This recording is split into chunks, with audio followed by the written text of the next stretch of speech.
യഹോവയ്ക്ക് സ്തോത്രം ചെയ്യുവീൻ. കർത്താവ് നല്ലവരല്ലോ, ദൈവത്തിന് ദയ എന്നേക്കുമുള്ളത്. അനുഗ്രഹമേറിയ നല്ല സമയത്തിനായി ദൈവത്തിന് നന്ദിയോടെ സ്തോത്രം ചെയ്യുന്നു. നസ്രേന്റെ വഴികൾ എന്ന ആത്മീയ പ്രോഗ്രാമിലേക്ക് എല്ലാ പ്രേക്ഷകരെയും ക്രിസ്തുവേശുവിന്റെ നാമത്തിൽ സ്വാഗതം ചെയ്യുന്നു. കഴിഞ്ഞ സാക്ഷ്യങ്ങൾ അനേകരുടെ ജീവിതത്തിൽ അനുഗ്രഹമായി എന്ന് കേൾക്കുന്നതിൽ ദൈവത്തിന് നന്ദി കരയേറ്റുന്നു. ഇന്നും അനുഗ്രഹിക്കപ്പെട്ട സാക്ഷ്യവുമായി കർത്താവിന്റെ പ്രിയദാസി സിസ്റ്റർ കവിത ജോൺ നമ്മോട് കൂടെ ജോയിൻ ചെയ്തിട്ടുണ്ട്. അനുഗ്രഹിക്കപ്പെട്ട കർത്താവിന്റെ ദാസിന്റെ ഭാര്യയാണ്. തുടർന്നുള്ള സമയം തന്റെ ജീവിത പശ്ചാത്തലവും തന്റെ അനുഗ്രഹിക്കപ്പെട്ട സാക്ഷ്യവും നമ്മോട് പങ്കുവെക്കും. അതിനായി കർത്താവിന്റെ ദാസിയെ നമുക്ക് ക്ഷണിക്കാം. ഈ സാക്ഷ്യം അനേകരുടെ ജീവിതത്തിൽ അനുഗ്രഹത്തിനും വിടുതലിനും കാരണമായി തീരട്ടെ എന്ന് ആത്മാർത്ഥമായി പ്രാർത്ഥിക്കുന്നു. പ്രാർത്ഥനയോടെ നമുക്കായിരിക്കാം. തുടർന്ന് കർത്താവിന്റെ ദാസിയെ തന്റെ സാക്ഷ്യത്തിനായി ക്ഷണിച്ചുകൊള്ളുന്നു. Praise the Lord aunty. Praise the Lord, praise the Lord, praise the Lord. ദൈവത്തിന്റെ അതിപരിശുദ്ധമായ നാം വാഴ്ത്തപ്പെടുമാറാകട്ടെ. നസ്രായന്റെ വഴികൾ എന്ന ഈ പ്രോഗ്രാമിലേക്ക് എന്നെ ക്ഷണിച്ച പ്രിയ കർത്തൃദാസിനോട് പ്രത്യേകിച്ച് നന്ദി പറയുന്നു. ദൈവം ധാരാളമായിട്ട് കുടുംബമായി നിങ്ങളെ അനുഗ്രഹിക്കട്ടെ എന്ന ദൈവസന്നിധിയിൽ ആദ്യം പ്രാർത്ഥിക്കുകയും ചെയ്യുകയാണ്. ഈ പേര് തന്നെ വളരെ മനോഹരമായിട്ട് തോന്നുന്നു. നസ്രായന്റെ വഴികൾ. നസ്രയത്തുകാരനായ ക്രിസ്തുവിന്റെ വഴിയിലേക്ക് എത്തുവാൻ നമ്മുടെ ജീവിതത്തിൽ സ്വർഗത്തിലെ ദൈവം നൽകി തന്ന നല്ല ഭാഗ്യമാണ് ഇന്ന് ഈ സാക്ഷ്യം പറയുവാൻ ഒരു അവസരമായിട്ട് എൻ്റെയും ജീവിതത്തിൽ കർത്താവ് നൽകി തന്നത്. അതിനായിട്ട് ഞാൻ ദൈവത്തിന് സ്തോത്രം കരയറ്റുകയാണ്. എത്ര സ്തുതിച്ചാലും മതി വരികയില്ല. നമുക്കറിയാം, താഴ്ന്ന ലോകത്തിലേക്ക് പാപികളായ മനുഷ്യനെ നേടുവാൻ വേണ്ടിയാണല്ലോ നമ്മുടെ കർത്താവായ ക്രിസ്തു ഇറങ്ങി വരുവാൻ ഇടയായി തീർന്നത്. തൻ്റെ സ്നേഹത്തിൻ്റെയും തൻ്റെ കരുതലിൻ്റെയും ആ കാരുണ്യത്തിന്റെ ചിറകിലേറിയാണ് നാം ഓരോരുത്തരും ദൈവത്തിന്റെ രക്ഷ എന്ന് പറയുന്ന ആ പദ്ധതിയിലേക്ക് എത്തുവാനിടയായി തീർന്നത്. ശത്രുവായ പിശാച് ലോകത്തിൽ മനുഷ്യനെ വഞ്ചിക്കുകയും ആ വഞ്ചനയുടെ പാത്രീഭൂതരായി തലമുറയായി പാപത്തിന്റെ അധീനതയിലും നിത്യനാശത്തിലേക്കും മരണത്തിലേക്കും ചെന്നെത്തുന്ന വഴികളായിരുന്നുവെങ്കിൽ കാൽവറിയുടെ കൊലത്തളത്തിൽ നമുക്ക് വേണ്ടി ജീവനുള്ളൊരു പുതുവഴി നസ്രായനായ യേശുവിലൂടെ നമുക്ക് തുറന്നു കിട്ടി. അവൻ നമ്മുടെ പ്രത്യാശയും അവൻ നമ്മുടെ അനുഗ്രഹവുമായിരിക്കുന്നതിനായിട്ട് സ്തോത്രം ചെയ്യുന്നു. ഞാനും ഈ ദൈവകൃപയിലേക്ക് വരുവാൻ ഇന്നേക്ക് 30 വർഷങ്ങൾക്ക് മുമ്പാണ് സാഹചര്യം ഉണ്ടായത്. ഞാൻ എൻ്റെ ജീവിത പശ്ചാത്തലത്തെക്കുറിച്ച് ആരംഭത്തിലേ പറഞ്ഞു തുടങ്ങാം. അത് ഏറ്റവും നല്ലതായിരിക്കുമെന്ന് എനിക്ക് തോന്നുന്നു. ഞാനൊരു ക്രിസ്തീയ ഭവനത്തിലാണ് ജനിച്ചു വളർക്കപ്പെടുവാൻ ഇടയായി തീർന്നത്. എൻ്റെ ബാല്യകാലം എന്ന് പറയുന്നത് വളരെ പ്രയാസങ്ങൾ നിറഞ്ഞതായിരുന്നു. എന്നാൽ എൻ്റെ ഭവനം ഒരു യാക്കോബായ പശ്ചാത്തലത്തിലാണ് എൻ്റെ പിതാവിൻ്റെ ഭവനമുള്ളത്. എൻ്റെ മാതൃഭവനമാകട്ടെ മർത്തോമ ഫാമിലിയിലുമായിരുന്നു. എന്നാൽ ഈ രണ്ട് പശ്ചാത്തലത്തിൽ ഞാനിങ്ങനെ വളരുമ്പോൾ ആദ്യകാലങ്ങളിലൊക്കെ ഞങ്ങളുടെ കുടുംബജീവിതത്തിലൊക്കെ വലിയ പ്രശ്നങ്ങൾ ഉണ്ടായിരുന്നു. അതിന് കാരണമായി തീർന്നത് എൻ്റെ പിതാവിൻ്റെ മദ്യപാനമാണ്. അതുപോലെ മറ്റ് ചില ഫാമിലി പ്രശ്നങ്ങളൊക്കെ ആ സമയത്ത് ഞങ്ങളുടെ കുടുംബത്തിൽ ഉണ്ടായിരുന്നു. ഒരു പുരോഹിത കുടുംബമായിരുന്നു എൻ്റെ പിതാവിൻ്റേത്. ഒരു യാക്കോബായ പശ്ചാത്തലത്തിലുള്ള ഒരു പുരോഹിത കുടുംബം. തലമുറകളായി തന്നെ പുരോഹിതന്മാർ ഉള്ള ഒരു ഭവനം. ഇന്നും അത് അപ്രകാരം തന്നെ തുടർന്നു വരുന്ന ഒരു ഭവനമാണ്.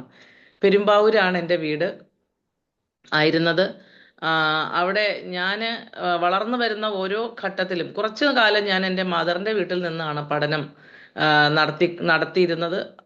സാഹചര്യവശാൽ എൻ്റെ അമ്മ ജോലി ചെയ്യുകയായിരുന്നു. പിതാവും ലോറി ഡ്രൈവറായിരുന്നു എൻ്റെ പിതാവ്. അമ്മ ഫാർമസിസ്റ്റ് ആയിരുന്നു. സാഹചര്യവശാൽ അങ്ങനെ കുറച്ച് നാൾ എൻ്റെ അമ്മയുടെ വീട്ടിൽ ഞാൻ ജീവിച്ചെങ്കിലും തുടർന്ന് ഞാൻ എൻ്റെ 8ാം ക്ലാസ് വിദ്യാഭ്യാസത്തോടനുബന്ധിച്ച് എൻ്റെ ഭവനത്തിലേക്ക്, അല്ലെങ്കിൽ പെരുമ്പാവൂരുള്ള എൻ്റെ തറവാട്ട് ഭവനത്തിലേക്ക് ഞാൻ വീണ്ടും വരികയും അവിടെയാണ് പിന്നീട് എൻ്റെ ജീവിതകാലം ഞാൻ കഴിച്ചത്. ഒരു ഏകദേശം പെരുമ്പാവൂർ ടൗണിൽ തന്നെയുള്ള ഭവനത്തിൽ ഞങ്ങൾ ഏകദേശം 4 വർഷക്കാലം ജീവിച്ചു. അതിനുശേഷം ആ സ്ഥലം വിൽക്കുകയും പിന്നീട് അതിനടുത്തുള്ള ഒരു പ്രദേശത്തേക്ക് ഞങ്ങൾ താമസം മാറ്റുകയുമാണ് ചെയ്തത്.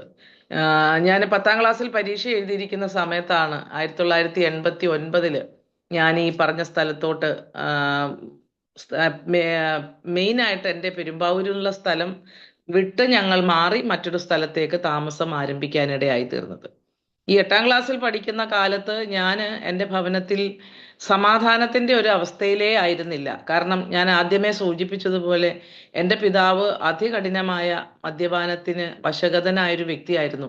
തൊട്ട് ചേർന്നാണ് ഈ ഞങ്ങളുടെ തന്നെ പള്ളിയിലെ അച്ഛനായ എൻ്റെ പിതാവിൻ്റെ ജ്യേഷ്ഠനും ഭവനവും താമസിക്കുന്നത്. ഞങ്ങളുടെ ഭവനങ്ങൾക്കിടയിൽ കേവലം ഒരു മതിലിന്റെ വ്യത്യാസം മാത്രമേ ഉള്ളൂ. പക്ഷെ എൻ്റെ വീട്ടിൽ പ്രശ്നങ്ങൾ രൂക്ഷമാകുമ്പോൾ അവർക്ക് ആർക്കും സഹായിക്കാൻ കഴിയുകയില്ല. കാരണം മദ്യം ചെന്ന് കഴിഞ്ഞാൽ പിന്നെ മനുഷ്യനല്ലാതായി മാറുന്ന എൻ്റെ പിതാവിനെ നിയന്ത്രിക്കാൻ ലോകത്തൊരു മനുഷ്യനും കഴിയുമായിരുന്നില്ല. അത്തരത്തിലുള്ള സാഹചര്യങ്ങൾ മുഖാന്തരം ഞാൻ ഈ പറഞ്ഞ കാലയളവിൽ തന്നെ ആത്മഹത്യ ചെയ്യാമെന്നൊരു ചിന്തയിലേക്ക് കടന്നു വരികയും അതിനുവേണ്ടി ചില മുഖാന്തരങ്ങൾ അന്വേഷിക്കുകയും ചെയ്തു. അങ്ങനെ ഒരു ദിവസം ഞാൻ അപ്രകാരം സൈനൈഡ് എൻ്റെ വീടിന്റെ തൊട്ടടുത്ത ഭവനത്തിൽ ഇലക്ട്രോപ്ലേറ്റിംഗ് സ്ഥാപനം നടക്കുന്നുണ്ട്, അവിടെ നിന്ന് അത് ശേഖരിച്ച് മരിച്ചു കളയാം, വേദനയില്ലാതെ മരിക്കാമല്ലോ എന്നൊരു ചിന്തയോടുകൂടി ഞാൻ ആ ഭവനത്തിലേക്ക്, അതിൻ്റെ വീടിന്റെ നേരെ ഓപ്പോസിറ്റ് റോഡിന്റെ അരികിലാണ്, നേരെ ഞങ്ങളുടെ ഇരു വീടുകളുടെയും ഇടയിൽ ഒരു റോഡുണ്ട്, AM റോഡ് എന്നറിയപ്പെടുന്ന റോഡ്. എന്നാൽ ആ റോഡ് കടന്ന് ഞാൻ അങ്ങോട്ട് പോകാനായിട്ട് എൻ്റെ ഭവനത്തിൽ നിന്ന് ശ്രമിക്കുമ്പോൾ ഞാനൊരു ശബ്ദം കേട്ടു, ഒരു നരകത്തിൽ നിന്ന് രക്ഷപ്പെടുവാൻ നീ മറ്റൊരു നരകത്തിലേക്കാണ് പോകുന്നത്. പക്ഷെ അത് ദൈവശബ്ദമാണെന്നോ ദൈവം എന്നെ സ്നേഹിക്കുന്നു എന്നൊന്നും ആ സമയത്ത് എനിക്കറിയില്ല. ആ കാലയളവിൽ തന്നെ ഞാൻ ചെറിയ രീതിയിൽ ഒരു രാഷ്ട്രീയ പ്രവർത്തനമൊക്കെ ആയിട്ട് ബന്ധപ്പെട്ട് സ്കൂളിൽ പഠിക്കുമ്പോൾ സ്കൂൾ പാർലമെന്റ് അംഗമായി ഒക്കെ പ്രവർത്തിക്കുവാനൊക്കെ ഇടയായതൊക്കെ കൊണ്ട് ആ ഒരു നിലവാരത്തിലായിരുന്നു ഞാൻ ഇങ്ങനെ പോയിക്കൊണ്ടിരുന്നത്. പക്ഷേ സമാധാനമില്ലായ്മ എന്ന ആ പശ്ചാത്തലം എന്നെ വളരെയധികം ഗ്രസിക്കുകയും എങ്ങനെയും ഒന്ന് മരിച്ചാൽ മതി, കാരണം ഒരു രാത്രിയും സമാധാനത്തോടെ വീടിന്റെ അകത്തുറങ്ങാൻ കഴിയുകയില്ല. എൻ്റെ അമ്മ ഒരു ഹാർട്ട് പേഷ്യന്റ് ആണ്, തനിക്ക് യൂട്രസിന് കംപ്ലൈന്റ് ഉണ്ട്. പെട്ടെന്ന് എന്തെങ്കിലും ഒരു പ്രയാസം നേരിട്ടാൽ ബോധരഹിതയായി വീഴുന്ന ഒരവസ്ഥ എൻ്റെ മാതാവിനുണ്ടായിരുന്നു. അപ്പൊ രാത്രി എൻ്റെ ബ്രദർ ആണെങ്കിൽ മദറിന്റെ വീട്ടിൽ നിന്ന് തന്നെയാണ് വളരുന്നതും പഠിക്കുന്നതും എല്ലാം. ഞാനും അമ്മയും എൻ്റെ പിതാവും അടങ്ങുന്ന കുടുംബമാണ്. ചില സമയങ്ങളിലൊക്കെ എൻ്റെ പിതാവിൻ്റെ മാതാവും കൂടി ആ ഭവനത്തിലേക്ക് വരും. അതല്ലാത്ത സമയം എൻ്റെ പിതാവിൻ്റെ സഹോദരിയുടെ ഭവനത്തിലാണ് പ്രിയ വല്യമ്മച്ചി താമസിച്ചുകൊണ്ടിരുന്നത്. അങ്ങനെയൊക്കെ കടന്നുപോയൊരു പശ്ചാത്തലം ആയിരുന്നു. എന്നും രാത്രി പ്രശ്നങ്ങൾ ഉണ്ടാകും. ഞങ്ങളുടെ വീടിന് പുറകിലുള്ള തെങ്ങിന്റെ തോട്ടത്തിലോ വാഴത്തോട്ടത്തിലോ, അല്ലെങ്കിൽ ഞാൻ ആദ്യം പ്രസ്താവിച്ചതുപോലെ എൻ്റെ വല്യപ്പച്ചൻ എൻ്റെ ഒക്കെ വീടിന്റെ സ്ഥലങ്ങളിലോ അവിടെയൊക്കെ ഏതെങ്കിലും ഒക്കെ ഒരു ജാതിയുടെ മറവിലോ ഒക്കെ പോയി ഒളിച്ചിരുന്നാണ് പല രാത്രികൾ കഴിച്ചു കൂട്ടിയിരുന്നത്. ആ സമയത്തൊക്കെ ജീവഭയമൊന്നും തോന്നിയിട്ടില്ല, മരിച്ചാൽ മരിക്കട്ടെ എന്നുള്ള ചിന്തയായിരുന്നു. കാരണം എന്തെന്ന് ചോദിച്ചു കഴിഞ്ഞാൽ അത്രമാത്രം പ്രതിസന്ധി ഞാനും എൻ്റെ മാതാവും ആ സമയത്ത് അനുഭവിച്ചിരുന്നു. ചില രാത്രികളിലൊക്കെ അമ്മ ബോധരഹിതയായി കിടക്കുമ്പോൾ എനിക്കറിയില്ല ഈ അമ്മ ജീവിച്ചില്ലെങ്കിൽ ഞാൻ ഇനി എങ്ങനെ ജീവിക്കുമെന്നുള്ള അന്നത്തെ ആ ഒരു 10-14 വയസ്സിന്റെ ചിന്ത എന്നെ ഗ്രസിക്കുമ്പോഴൊക്കെ ഞാൻ ആ തൊടിയിലൂടെയൊക്കെ ഇങ്ങനെ നടന്ന് വളരെ ഗന്ധമുള്ള ഈ ഇലയൊക്കെ പറിച്ചു കൊണ്ടുവന്ന് എൻ്റെ അമ്മയെ മണപ്പിക്കും, എങ്ങനെയെങ്കിലും ഒന്ന് എഴുന്നേറ്റ് വരട്ടെ. അതൊന്നും എൻ്റെ എന്താ പറയുന്നേ, അങ്ങനെയുള്ള ചിന്തകൾക്ക് ഞാൻ എങ്ങനെ ഈ ഭയത്തിൽ നിന്നാണ്, അല്ലെങ്കിൽ ജീവഭയത്തിൽ നിന്നോ അല്ലെങ്കിൽ അമ്മ മരിച്ചു പോകുമല്ലോ എന്നുള്ള ഭയത്തിൽ നിന്നോ ഒക്കെയാണ് അങ്ങനെ ചെയ്തിട്ടുള്ളത്. വളരെ കഠിനമായി മർദ്ദിക്കും, പക്ഷെ എന്നാലും താന് മരണത്തിന് ഇടയായി തീർന്നില്ല, താൻ ജീവിക്കുവാനായിട്ട് ഇടയായി തീർന്നു. ഞാൻ ആത്മഹത്യ ചെയ്യാൻ കടന്നു പോയല്ലോ, പക്ഷെ ആ ഒരു ശബ്ദം കേട്ടു. അതിന്റെ തലേരാത്രിയിൽ ഞങ്ങളുടെ വീട്ടിൽ വലിയ പ്രശ്നങ്ങൾ ഉണ്ടായി. സ്കൂളിലൊക്കെ എനിക്ക് പോകാൻ പറ്റാത്ത വിധത്തിൽ അടിയൊക്കെ കിട്ടി. കാരണം ഒന്നും തന്നെ ഇല്ല. ചിലപ്പോൾ എൻ്റെ പിതാവ് മദ്യപിച്ചിട്ട് വരുന്ന സമയത്ത് ഞാൻ ചിലപ്പോൾ ഭക്ഷണം കഴിക്കുകയായിരിക്കും, അല്ലെങ്കിൽ മറ്റെന്തെങ്കിലും കാര്യം ചെയ്യുകയായിരിക്കും. അപ്പം ഒരു സമയത്ത് അത് ചെയ്തിട്ടില്ലെങ്കിൽ താൻ ഉപദ്രവിക്കും, അതേസമയം തന്നെ താൻ അത് ചെയ്തുകൊണ്ടിരിക്കുകയാണെങ്കിൽ താൻ ഉപദ്രവിക്കും. അപ്പൊ എങ്ങനെയാണ് തൻ്റെ ജീവിതത്തിലെ ആ ഹിംസ്ര ജീവി പുറത്തു വരുന്നതെന്ന് അറിയത്തില്ല. അതിന്റെ പിന്നിൽ പ്രധാന കാരണം മദ്യം തന്നെയായിരുന്നു. അങ്ങനെ മാനസികമായി വളരെയധികം പ്രയാസപ്പെട്ടും ഭാരപ്പെട്ടും കടന്നുപോയൊരു സാഹചര്യത്തിൽ ആണ് ഞാനിങ്ങനെ ഒരു ചിന്തയ്ക്ക് വശകതയായത്. എന്നാൽ ആ ഒരു ശബ്ദം എന്നെ ഭയപ്പെടുത്തി. അതൊരു ഭയാനകമായതോ അല്ലെങ്കിൽ വളരെ ദൃഢമായതോ ആയ ഒരു ശബ്ദമായതുകൊണ്ട് ഞാൻ എൻ്റെ വീടിന് ഗേറ്റ് അല്ല, അന്നേരം ഇങ്ങനെ ഈ തടി കൊണ്ട് പടി ഇട്ട് വച്ചിരിക്കുകയാണ്, ഗേറ്റ് ഇല്ല. ആ പടി വലിച്ചൂരിയിട്ടാണ് ഞാൻ കടന്നു പോകാൻ നോക്കിയത്. പക്ഷെ തിരിച്ച് അതുപോലെ തന്നെ ഇട്ടുകൊണ്ട് ഞാൻ എൻ്റെ വീട്ടിലേക്ക് മടങ്ങിപ്പോന്നു. ആ സമയത്ത് അമ്മ ജോലി സ്ഥലത്തേക്ക് പോയി, എൻ്റെ പിതാവും ജോലിക്കായിട്ട് കടന്നു പോയി കഴിഞ്ഞു.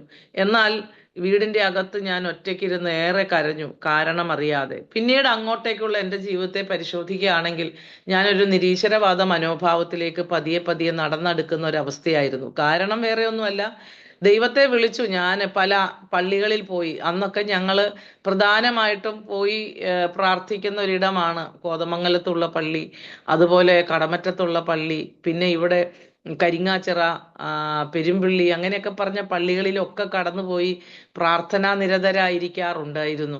എന്നാൽ തിരിച്ച് വീട്ടിലേക്ക് മടങ്ങി വരുമ്പം എന്നത്തെക്കാളും അധികം ഉപദ്രവം നേരിടേണ്ടി വരുന്നതായ സാഹചര്യം വന്നപ്പോൾ മനസ്സുകൊണ്ട് വളരെ ശക്തമായ വിധത്തിൽ മടുത്തു. പിന്നീട് ഞാൻ പഠിച്ച കോളേജ് പെരുമ്പാവൂരുള്ള മർത്തോമ കോളേജിലാണ് ഞാൻ എൻ്റെ പ്രീ ഡിഗ്രി വിദ്യാഭ്യാസം നിർവഹിക്കാനിടയായി തീർന്നത്.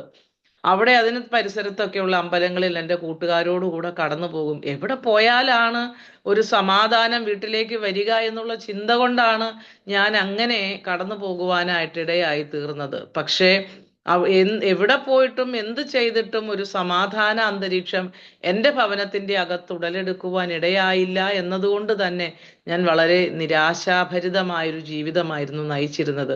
മരിക്കാൻ പിന്നീട് എനിക്ക് പേടിയായിരുന്നു. സയനൈഡ് കഴിച്ച് മരിക്കാൻ ഞാൻ ഉദ്ദേശിച്ചതിൻ്റെ ഏക കാരണം വേദന കൂടാതെ മരിക്കാൻ കഴിയുമെന്നുള്ള കേട്ടുകേൾവിയാണ്.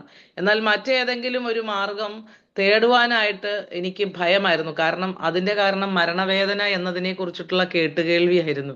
എന്നിരുന്നാലും ദൈവം എന്നെ കണ്ടിരുന്നത് കൊണ്ടും ഇന്ന് ഞാൻ ഇങ്ങനെ ഒരു സാക്ഷ്യം പറയണമെന്ന് ദൈവത്തിന്റെ മുൻ പദ്ധതിയിൽ ദൈവത്തിന് ഉദ്ദേശമുണ്ടായിരുന്നത് കൊണ്ടും കൂടെ ആകാം എന്നെ കർത്താവ് മരണത്തിന് ഏൽപ്പിച്ചില്ല. ഞാൻ അതിന് ദൈവത്തിന് സ്തോത്രം ചെയ്യുകയാണ്. ഞാനിങ്ങനെ ആ കാലങ്ങളിലൊക്കെ ഞാൻ ചെറിയ കവിതകളൊക്കെ എഴുതുമായിരുന്നു, കഥകളൊക്കെ എഴുതുമായിരുന്നു. ആ സമയത്ത് ഞാൻ ഒരിക്കൽ എഴുതി, മണലടിഞ്ഞു മറഞ്ഞു പോകുമായിരുന്നു എൻ്റെ ഓർമ്മകൾ. 10-30 വർഷത്തിന് മുമ്പുള്ള വരികളുടെ നേരിയൊരു ഓർമ്മയാണ് ഞാൻ നിങ്ങളുടെ മുമ്പിൽ പങ്കുവെക്കുന്നത്. അങ്ങനെ മണലടിഞ്ഞു മറഞ്ഞു പോകാമായിരുന്ന ഓർമ്മകൾ മാത്രമായിരുന്നു എനിക്കുണ്ടായിരുന്നത്. ഞാൻ ക്രിസ്തുവിൽ വിശ്വസിച്ചിരുന്നില്ല. നിരീശ്വരവാദത്തിന്റെ പാതയിലൂടെ പതിയെ നടക്കുകയും കമ്മ്യൂണിസം എനിക്കൊരു ഹരമായി മാറുകയും അത്തരം പ്രസ്ഥാനങ്ങളിലേക്ക് ചെന്ന് ചേർന്ന് അതിന്റെ പ്രവർത്തനങ്ങളിൽ വ്യാപൃതയാകുകയും ചെയ്തു. ദിവംഗതയായ ജോസഫൈനെ പോലുള്ള ആളുകളോടൊക്കെ ചേർന്ന് പലയിടങ്ങളിലുമൊക്കെ കടന്നുപോയി ഈ കമ്മ്യൂണിസ്റ്റ് പ്രസ്ഥാനത്തിന്റെ വളർച്ചയ്ക്ക് വേണ്ടി ചെയ്യാൻ പറ്റുന്നത് പോലെ ഭവനങ്ങളൊക്കെ കയറി ഇറങ്ങുക, അവരെയൊക്കെ ഈ പ്രസ്ഥാനത്തോട് ചേർക്കുക, അവർക്ക് അങ്ങനെയൊക്കെയുള്ള അതിനൊരു പ്രത്യേക റെസീറ്റ് ഒക്കെ ഉണ്ടായിരുന്നു. അന്ന് അതിന് 1 രൂപയോ മറ്റാണ് എൻ്റെ ഓർമ്മ ശരിയാണെങ്കിൽ. ആ 1 രൂപയുടെ റെസീറ്റ് ആളുകൾക്ക് കൊടുത്ത് അത് മേടിച്ച് അവരെ ഇതിനകത്ത് അംഗങ്ങളാക്കുന്ന ഒരു പ്രക്രിയയിലൊക്കെ ഞാൻ ഭാഗഭാക്കായിട്ട് തീർന്നിട്ടുണ്ട്. എന്നാൽ അതിൽ നിന്നൊക്കെ കർത്താവ് എന്നെ രക്ഷിക്കുവാനിടയായി തീർന്നത് ഞാൻ എൻ്റെ പ്രീ ഡിഗ്രി വിദ്യാഭ്യാസാനന്തരം തുടർ വിദ്യാഭ്യാസത്തിനായി മറ്റൊരു സ്ഥലത്തേക്ക് പോകുകയും അവിടെ വച്ച് ദൈവത്താൽ സന്ദർശിക്കപ്പെടുകയും ചെയ്ത പിൽക്കാലത്തുള്ള ചില ജീവിത വഴികളാണ്. അത് നസറായന്റെ വഴികൾ തന്നെയാണ് എന്ന് പറയുന്നതിൽ സന്തോഷമുണ്ട്. കാരണം നസറായനായ ക്രിസ്തു അങ്ങനെ ഒരു വഴി എനിക്ക് വേണ്ടി തുറന്നു തന്നില്ലായിരുന്നുവെങ്കിൽ തീർച്ചയായിട്ടും അവിടെ എവിടെയൊക്കെയോ വച്ച് ജീവിതം കൈമോശം വന്ന ഒരു വ്യക്തിയായിട്ട് ഞാൻ മാറുമായിരുന്നു. ഫിലിപ്പിയ ലേഖനം 2-ാം അധ്യായത്തിൽ വായിക്കുമ്പോൾ ഇങ്ങനെയാണ് വായിക്കുന്നത്: ക്രിസ്തുവിൽ വല്ല പ്രബോധനവും ഉണ്ടെങ്കിൽ, സ്നേഹത്തിന്റെ വല്ല ആശ്വാസവും ഉണ്ടെങ്കിൽ, ആത്മാവിന്റെ വല്ല കൂട്ടായ്മയും ഉണ്ടെങ്കിൽ, വല്ല ആർദ്രതയും മനസ്സലിയും ഉണ്ടെങ്കിൽ, നിങ്ങൾ ഏക മനസ്സുള്ളവരായി ഏക സ്നേഹം പൂണ്ട് ഐക്യമത്യപ്പെട്ട് ഏക സ്വഭാവമുള്ളവരായി ഏകഭാവമുള്ളവരായി ഇങ്ങനെ എൻ്റെ സന്തോഷം പൂർണ്ണമാക്കുവിൻ. Price the Lord. അപ്പോസ്തലനായ പൗലോസ് ഫിലിപ്പിയ സഭയ്ക്ക് ഈ കാര്യം എഴുതുവാനായിട്ട് ഏറ്റവും യോഗ്യനായ വ്യക്തിയാണ്. കാരണം ഫിലിപ്പിയൻ കാരാഗ്രഹത്തിൽ താന് വളരെയധികം കഷ്ടം സഹിച്ച് വേദന സഹിച്ച് ദൈവസഭയെ അവിടെ വാർത്തെടുക്കുവാനായിട്ട് അതിൻ്റെ ആരംഭം കുറിക്കുവാനായിട്ട് ദൈവത്താൽ ഉപയോഗിക്കപ്പെട്ട ഒരു വ്യക്തിയായിരുന്നു. അദ്ദേഹം ആണ് പറയുന്നത്, ഫിലിപ്പിയ സഭയ്ക്ക് കാരാഗ്രഹത്തിൽ കിടന്ന് താൻ ഒരു കത്ത് എഴുതുമ്പോൾ പറയുകയാണ്, വല്ല പ്രബോധനം ഉണ്ടെങ്കിലും, സ്നേഹത്തിന്റെ ആശ്വാസം ഉണ്ടെങ്കിലും, ആത്മാവിന്റെ വല്ല കൂട്ടായ്മ ഉണ്ടെങ്കിലും, ആർദ്രതയും മനസ്സലിവും ഉണ്ടെങ്കിലും, നമ്മൾ ചെയ്യേണ്ടത് ഏക മനസ്സുള്ളവരായി ദൈവത്തെ സേവിക്കുക എന്നുള്ളതാണ്. ഞാൻ എൻ്റെ ജീവിതത്തിൽ അതിനൊന്നും യോഗ്യപാത്രമായിരുന്ന ഒരു വ്യക്തി ആയിരുന്നില്ല. എന്നാൽ ഞാൻ ആദ്യം സൂചിപ്പിച്ചതുപോലെ ഞാൻ എൻ്റെ തുടർ വിദ്യാഭ്യാസത്തിനു വേണ്ടി ഞാൻ കടന്നു ചെന്ന് പാർത്തത് ഒരു മഠത്തിനകത്തായിരുന്നു. മഠത്തോട് ബന്ധപ്പെട്ട ഒരു സ്ഥാപനത്തിലായിരുന്നു ഞാൻ എൻ്റെ പഠനവും അതിനോട് ചേർന്നുള്ള പ്രാക്ടീസിന്റെയും കാലഘട്ടത്തിലായിരുന്നത്. എന്നാൽ ഒരു ദിവസം എനിക്കൊരു പ്രത്യേക സാഹചര്യത്തെ ഫേസ് ചെയ്യേണ്ടതായിട്ട് വന്നു. ഒരു വ്യക്തിയുടെ മരണത്തെ മുഖാമുഖം കാണുന്നതായ ഒരു സാഹചര്യം ആ സ്ഥലത്ത് വെച്ച് എനിക്ക് നേരിട്ടു. വളരെ കഠിനമായ വേദനയിലൂടെ കടന്നുപോയി മരണത്തെ പുൽകുന്ന ഒരു മനുഷ്യന്റെ വളരെ ദുരിതപൂർണമായ ഒരു കാഴ്ച എന്നെ വളരെയധികം ഇരുത്തി ചിന്തിപ്പിച്ചു. അന്ന് രാത്രി ഞാൻ എൻ്റെ ഹോസ്റ്റൽ മുറിയിൽ ഡോർമെട്രിയിൽ, ഞങ്ങൾ 11 പേരുണ്ട് ഡോർമെട്രിയിൽ.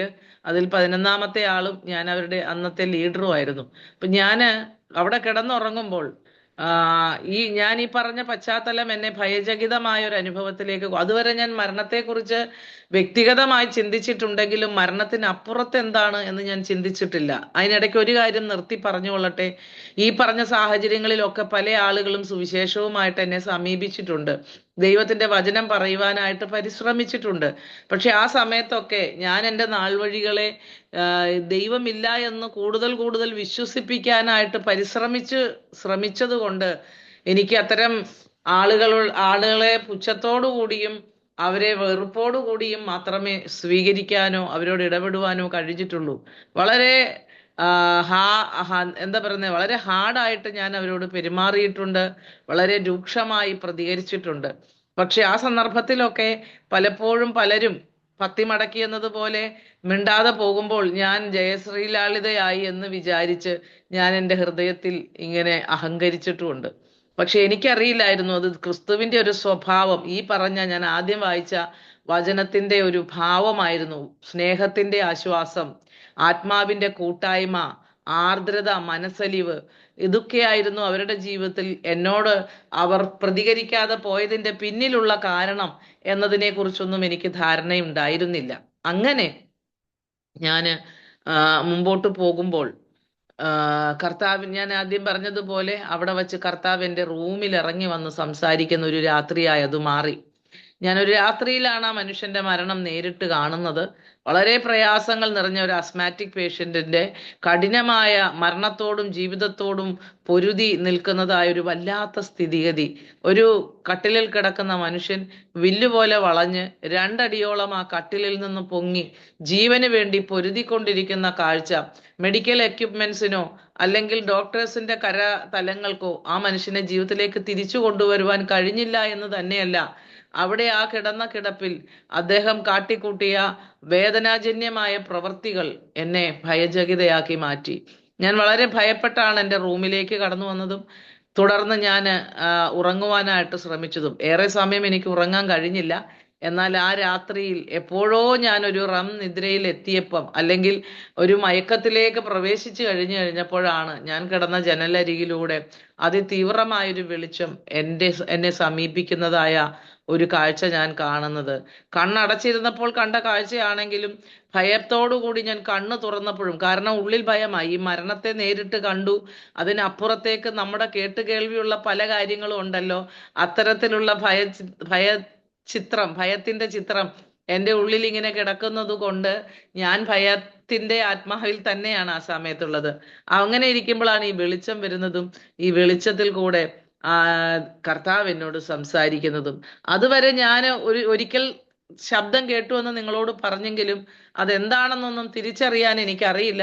ഒരു നരകത്തിൽ നിന്ന് രക്ഷപ്പെടാൻ അടുത്ത സ്ഥലത്തേക്ക് പോവുകയാണ്, പക്ഷെ അതിലും വലിയ നരകമാണ് അത് എന്ന ഒരു സൂചന നൽകുന്ന വാക്കുകളായിരുന്നുവെങ്കിലും, വളരെ ദൃഢതയും ഗാഠതയുമുള്ള ശബ്ദമായിരുന്നു അതെങ്കിലും, ഗ്രഹിക്കാനായിട്ട് ഉള്ള ബുദ്ധിയോ അതിനനുസരിച്ചുള്ള ഹൃദയത്തിന്റെ ദൃഷ്ടിയുടെ പ്രകാശനമോ ഇല്ലാതെ പോയതുകൊണ്ട് എനിക്ക് അന്നത് ഗ്രഹിക്കാൻ കഴിഞ്ഞില്ല. നമുക്കറിയാം, അപ്പോസ്തലനായ പൗലോസ് കുല നിശ്വസിച്ചുകൊണ്ട് സ്തെഫാനോസിനെ കൊന്നത് സമ്മതമായ മനുഷ്യൻ പിന്നീട് 9-ാം അധ്യായത്തിലേക്കൊക്കെ വരുമ്പോഴേക്കും വീണ്ടും ക്രൈസ്തവരായ ആളുകളെ കൊല്ലുവാൻ വേണ്ടി അദ്ദേഹം ന്യായാധിപ സംഘത്തിൽ നിന്ന്, മഹാപുരോഹിതന്റെ കയ്യിൽ നിന്ന് സമ്മതപത്രമൊക്കെ വാങ്ങിച്ചുകൊണ്ട് വീണ്ടും അത്തരത്തിലുള്ള പ്രവൃത്തികളൊക്കെ ചെയ്യാൻ വേണ്ടി തുനിഞ്ഞുകൊണ്ട് യാത്ര ചെയ്യുമ്പോൾ ദമാസ്കസിന്റെ പടിവാതുക്കൽ വച്ച് യേശു കർത്താവിന്റെ ഒരു വെളിച്ചം തന്നെ ചുറ്റി മിന്നുവാനിടയായി തീർന്നു. ആ വെളിച്ചത്തിലൂടെ യേശു അദ്ദേഹത്തോട് സംസാരിക്കുകയാണ്. പക്ഷെ ആ മനുഷ്യനെ സംബന്ധിച്ചിടത്തോളം, ശൗലിനെ സംബന്ധിച്ചിടത്തോളം യേശുവാണെന്നോ യേശു എന്താണെന്നോ ഒന്നും അറിയത്തില്ല. അങ്ങനെ ഒന്നും അറിയത്തില്ല. മാത്രമല്ല, തൻ്റെ ഉള്ളിൽ ആകെ കൂടെ ഉള്ളത് ഈ മതവും പൗരോഹിത്യവും അതിനോട് ബന്ധപ്പെട്ട ന്യായപ്രമാണവും മറ്റിതര കാര്യങ്ങളും മാത്രമേ ഉള്ളൂ. അവിടെ യേശു എന്ന് പറയുന്നത് തൻ്റെ ശത്രുവായിട്ടോ ക്രിസ്ത്യാനികൾ എന്ന് പറയുന്നത് ശത്രു സൈന്യമായിട്ടോ ആണ് താൻ കണക്കാക്കുന്നതെങ്കിൽ അവരെ ഒന്നടങ്കം നശിപ്പിക്കുകയും ആ പ്രസ്ഥാനത്തെ ഒന്നോടെ മുച്ചൂടും മുടിക്കുകയും ചെയ്യുക എന്നുള്ള ശപഥാർപ്പിതമായ അനുഭവത്തോടു കൂടെയാണല്ലോ താൻ അങ്ങോട്ടേക്ക് യാത്രയായത്. എന്നാൽ ദമസ്കോസിലേക്ക് കയറിയില്ല.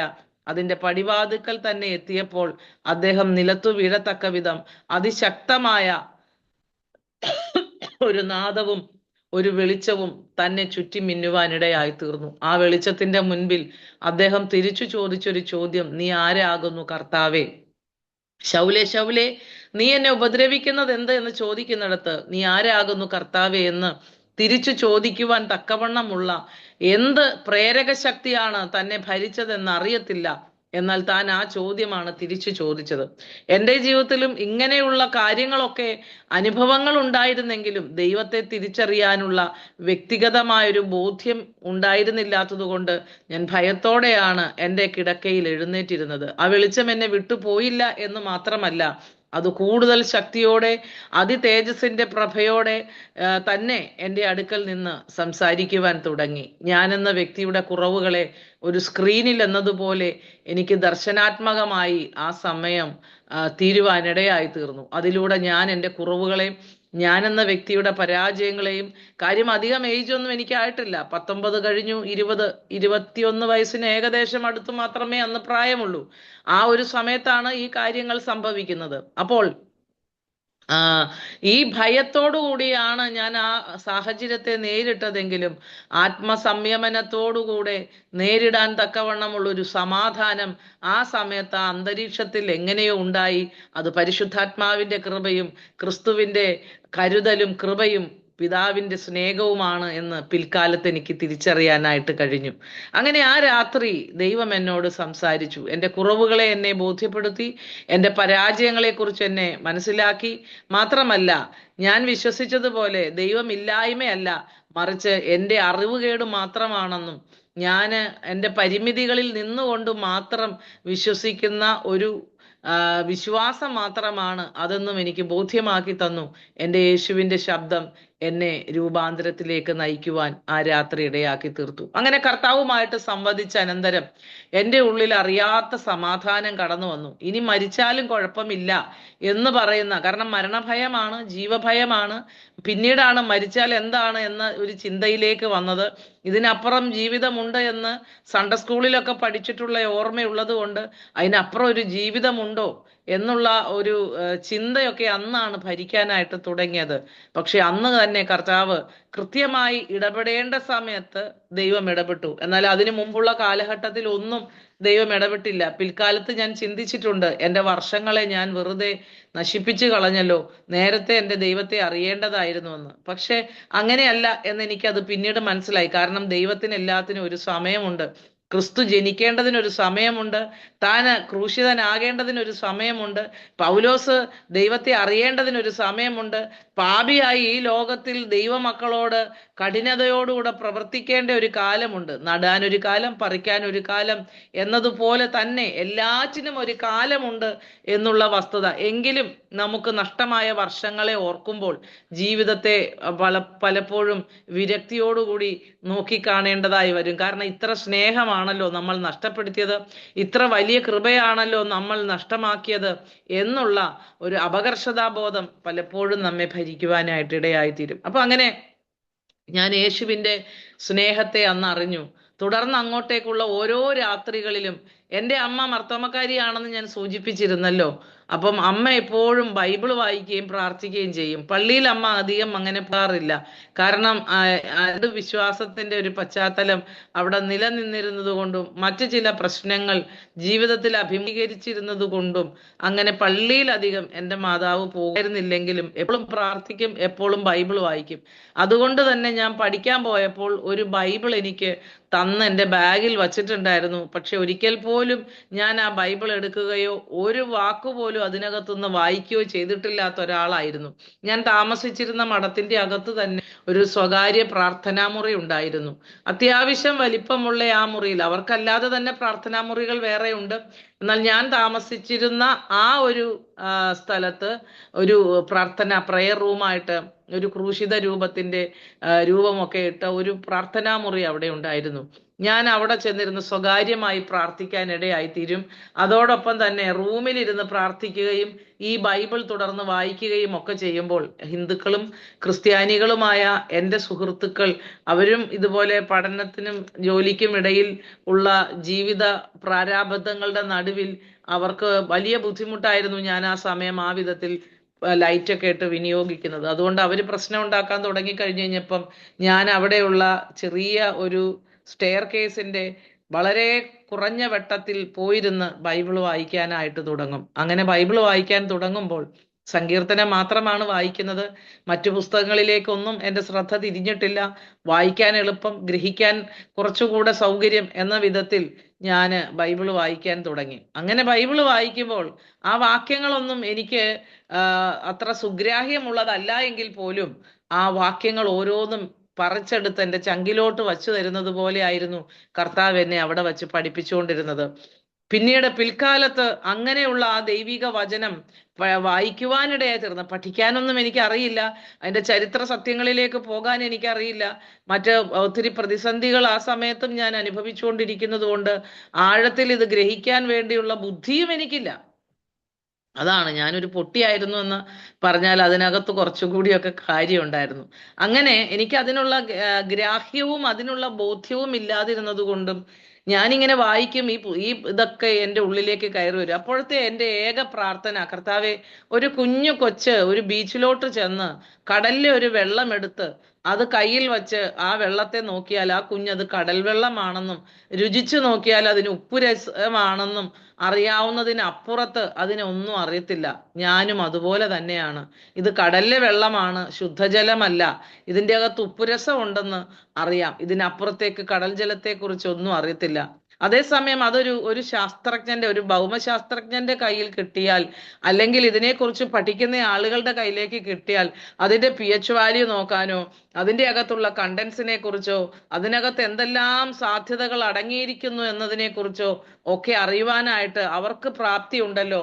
അത് അവർ പഠിച്ചിട്ടുള്ളത് കൊണ്ടാണ്. ദൈവമേ, നീ എന്നെ പഠിപ്പിക്കണമേ, ഞാൻ ഈ വചനത്തിന്റെ മുൻപിൽ ഒരു കൊച്ചുകുട്ടി മാത്രമാണ്.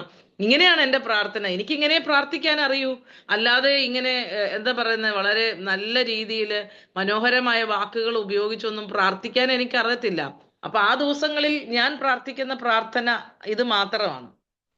അപ്പം ഞാൻ ദൈവത്തോട് എന്നെ അത് പഠിപ്പിക്കണമേ എന്നൊക്കെ പറയുവാനിടയായി തീർന്നു.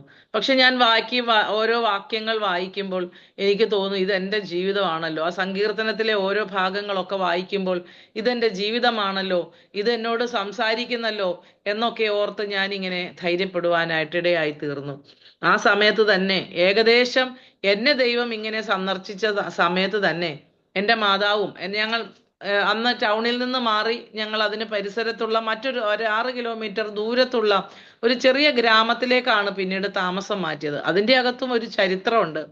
എൻ്റെ പിതാവ് മദ്യപാനി ആയിരുന്നു എന്ന് ഞാൻ പറഞ്ഞല്ലോ. താനെ ഞങ്ങൾക്കുണ്ടായിരുന്ന ടൗണിലെ സ്ഥലം മദ്യശാലയിൽ ഇരുന്നുകൊണ്ടാണ് വിൽക്കുന്നത്. ആദ്യം ഞാൻ ഒരിക്കൽ സ്കൂളിൽ 10ാം ക്ലാസ്സിൽ പഠിക്കുമ്പോഴാണ് സ്കൂളിൽ പോയിട്ട് വന്നപ്പോഴത്തേക്കും പറഞ്ഞു, ഞാൻ വീടിന്റെ ഫ്രണ്ടിലുള്ള 2 സെന്റ് സ്ഥലം ഇന്ന ആൾക്ക് കൈമാറ്റം ചെയ്തു, വിറ്റു എന്ന് പറഞ്ഞു. അപ്പൊ ഞങ്ങൾ പറഞ്ഞു, അങ്ങനെ ചെയ്യരുത് എന്ന് പറഞ്ഞപ്പോൾ പറഞ്ഞു, അത് പറയാൻ നിങ്ങൾ ആരാണ്, എൻ്റെ അപ്പനായിട്ട് എനിക്ക് തന്നതാണ്, അത് ഞാൻ കൊടുക്കും എന്ന് പറഞ്ഞ അദ്ദേഹം അത് അവിടെ വെച്ച് കൊടുത്തു. കുറച്ച് കഴിഞ്ഞപ്പോഴത്തേക്കും അതിന്റെ കുറച്ചും കൂടെ അടുത്തുള്ള സ്ഥലം താൻ അതേപോലെ ഷാപ്പിൽ വെച്ച് കൊടുത്തു. പിന്നീട് സംഭവിച്ചത് അവിടെ ഉണ്ടായിരുന്ന മുഴുവൻ സ്ഥലവും താൻ ആ ഷാപ്പിൽ തന്നെ വെച്ച്, ഈ ഷാപ്പിൽ വരുന്ന ആളുകൾ കൂടുതൽ സംഭവമൊക്കെ വാങ്ങിച്ചു കൊടുക്കും, അവരിങ്ങനെ മുതലാക്കിയെടുത്ത് അതെല്ലാം ഇങ്ങനെ കൈവശമാക്കുന്ന ഒരു സാഹചര്യമായിരുന്നു ഉണ്ടായിരുന്നത്. അപ്പം അതുകൊണ്ട് വേറെ ആർക്കും അദ്ദേഹത്തെ നിയന്ത്രിക്കാൻ കഴിയില്ല. കാരണം അദ്ദേഹത്തിന്റെ പൂർണ്ണ നിയന്ത്രണവും മദ്യം ഏറ്റെടുത്തതുകൊണ്ട്, അല്ലെങ്കിൽ മദ്യപിശാച് ഏറ്റെടുത്തതുകൊണ്ട്, അത്തരത്തിലൊരു ഒരു ഭൂതഗ്രസ്തത തന്നെ ഗ്രസിച്ചിരുന്നത് കൊണ്ട് തനിക്ക് മറ്റാരെയും വിശ്വസിക്കാനോ മറ്റാരെങ്കിലും പറയുന്ന നന്മയാണെന്ന് തിരിച്ചറിയാനോ കഴിയാതെ പോയത് കൊണ്ടാണ് അങ്ങനെ സംഭവിച്ചത്. പക്ഷേ ഇതിന്റെ അകത്ത് എനിക്കൊരു നന്മ പറയാനുണ്ട്. അത് നന്മയ്ക്കായി കൂടി വ്യാപരിച്ചു എന്നുള്ളതാണ്. അവിടെ ആയിരുന്നു ഞങ്ങൾ പാർത്തിരുന്നതെങ്കിൽ ഒരു വേള ദൈവത്തെ പിന്നീട് അറിഞ്ഞു എന്ന് വരികയില്ല. എന്നാൽ അവിടം വിട്ട് എൻ്റെ പിതാവ് അങ്ങനെ ഒരു തീരുമാനം എടുത്തു. അത് നോക്കിയാൽ, ഭൗമികമായ നോക്കിയാൽ വലിയ നഷ്ടങ്ങൾ. കാരണം അത്രയും ടൗണിലുള്ള ഒരു സ്ഥലം, പട്ടണത്തിന്റെ മധ്യഭാഗത്തുള്ള ഒരു സ്ഥലം അങ്ങനെയൊക്കെ കൊടുത്തു കളയുമ്പോൾ ഓർക്കുമ്പോൾ വിഷമമാണെങ്കിലും, പക്ഷെ ആ നഷ്ടം ഞങ്ങളുടെ ജീവിതത്തിൽ ക്രിസ്തുവിനെ നേടേണ്ടതിന് കാരണമായി തീർന്നു എന്നുള്ളതാണ്. കാരണം ചുറ്റുപാട് മുഴുവൻ കിടക്കുന്നത് ഞങ്ങളുടെ ബന്ധുമിത്രാദികളാണ്. അവരിൽ നിന്ന് ഒരു കുടുംബം മാത്രം ബ്രദറൻ വിശ്വാസത്തിലേക്ക് കടന്നു വന്നിട്ടുണ്ട്. അതിനപ്പുറത്ത് വേറെ ഒരാൾ പോലും അങ്ങനെ ഒരു വിശ്വാസത്തിലേക്ക് കടന്നു പോയിട്ടില്ല. അതിനൊരു സാധ്യതയുമില്ല. പക്ഷെ ഈ ഒരു സമയത്ത് എൻ്റെ അമ്മയും, ഞാൻ ഈ വിശ്വാസത്തിലേക്ക് പതിയെ നടന്നെടുക്കുവാൻ തുടങ്ങിയ സമയത്ത് എൻ്റെ അമ്മയും അതിനടുത്തുള്ള ഒരു ചെറിയ പ്രവർത്തനം ഉണ്ടായിരുന്നു. ആദ്യമായിട്ട് ആ ദേശത്ത് വന്ന് പ്രവർത്തിച്ച ഒരു പാവപ്പെട്ട ദൈവദാസനും കുടുംബവും അവരുടെ പ്രാർത്ഥനാലയത്തിലേക്ക് ആരും അറിയാതെ ഇടയ്ക്കൊക്കെ കടന്നു പോകുകയും പ്രാർത്ഥിക്കുകയും ചെയ്യുന്ന ഒരു സ്വഭാവം ഉണ്ടായി. താൻ എൻ്റെ പിതാവ് അറിയാതെ പിൽക്കാലത്ത് സ്നാനപ്പെട്ടു. എന്നാൽ എനിക്ക് ഇങ്ങനെയൊക്കെയുള്ള അനുഭവങ്ങളൊക്കെ ഉണ്ടായെങ്കിലും എനിക്ക് സ്നാനപ്പെടാൻ മടിയായിരുന്നു. കാരണം മറ്റൊന്നുമല്ല, എൻ്റെ ആഭരണം ഉപേക്ഷിക്കുന്നത് എനിക്ക് വലിയ പ്രയാസമായിരുന്നു. അതുകൊണ്ട് തന്നെ ഞാൻ എൻ്റെ പഠനം പൂർത്തിയാക്കി വീട്ടിലേക്ക് തിരിച്ചു വന്നു. ഞാൻ അവിടെ ഇരുന്ന് തന്നെ ഇനി ഞാൻ ജോലിക്ക് പോകുന്നില്ല, ഞാൻ ഇനി ചെയ്യുന്നത് തീർച്ചയായിട്ടും കർത്താവിൻ്റെ വേലയായിരിക്കും. കാരണം എന്നെ പോലെ മരണത്തിന് നിയോഗിക്കപ്പെട്ട ഒത്തിരി ആളുകളുണ്ട്. അവരെ രക്ഷിക്കുവാനായിട്ട് ഒരു വാക്കെങ്കിലും സുവിശേഷം അവരോട് പറയണം. എൻ്റെ അടുക്കൽ വന്ന് യേശു സുവിശേഷം അറിയിച്ചതുപോലെ, അല്ലെങ്കിൽ ആ ഒരു സാഹചര്യം എനിക്ക് ഒരുങ്ങി കിട്ടിയതുപോലെ എല്ലാവർക്കും ചിലപ്പോൾ അത്തരം സാധ്യതകൾ ഉണ്ടാവുകയില്ല.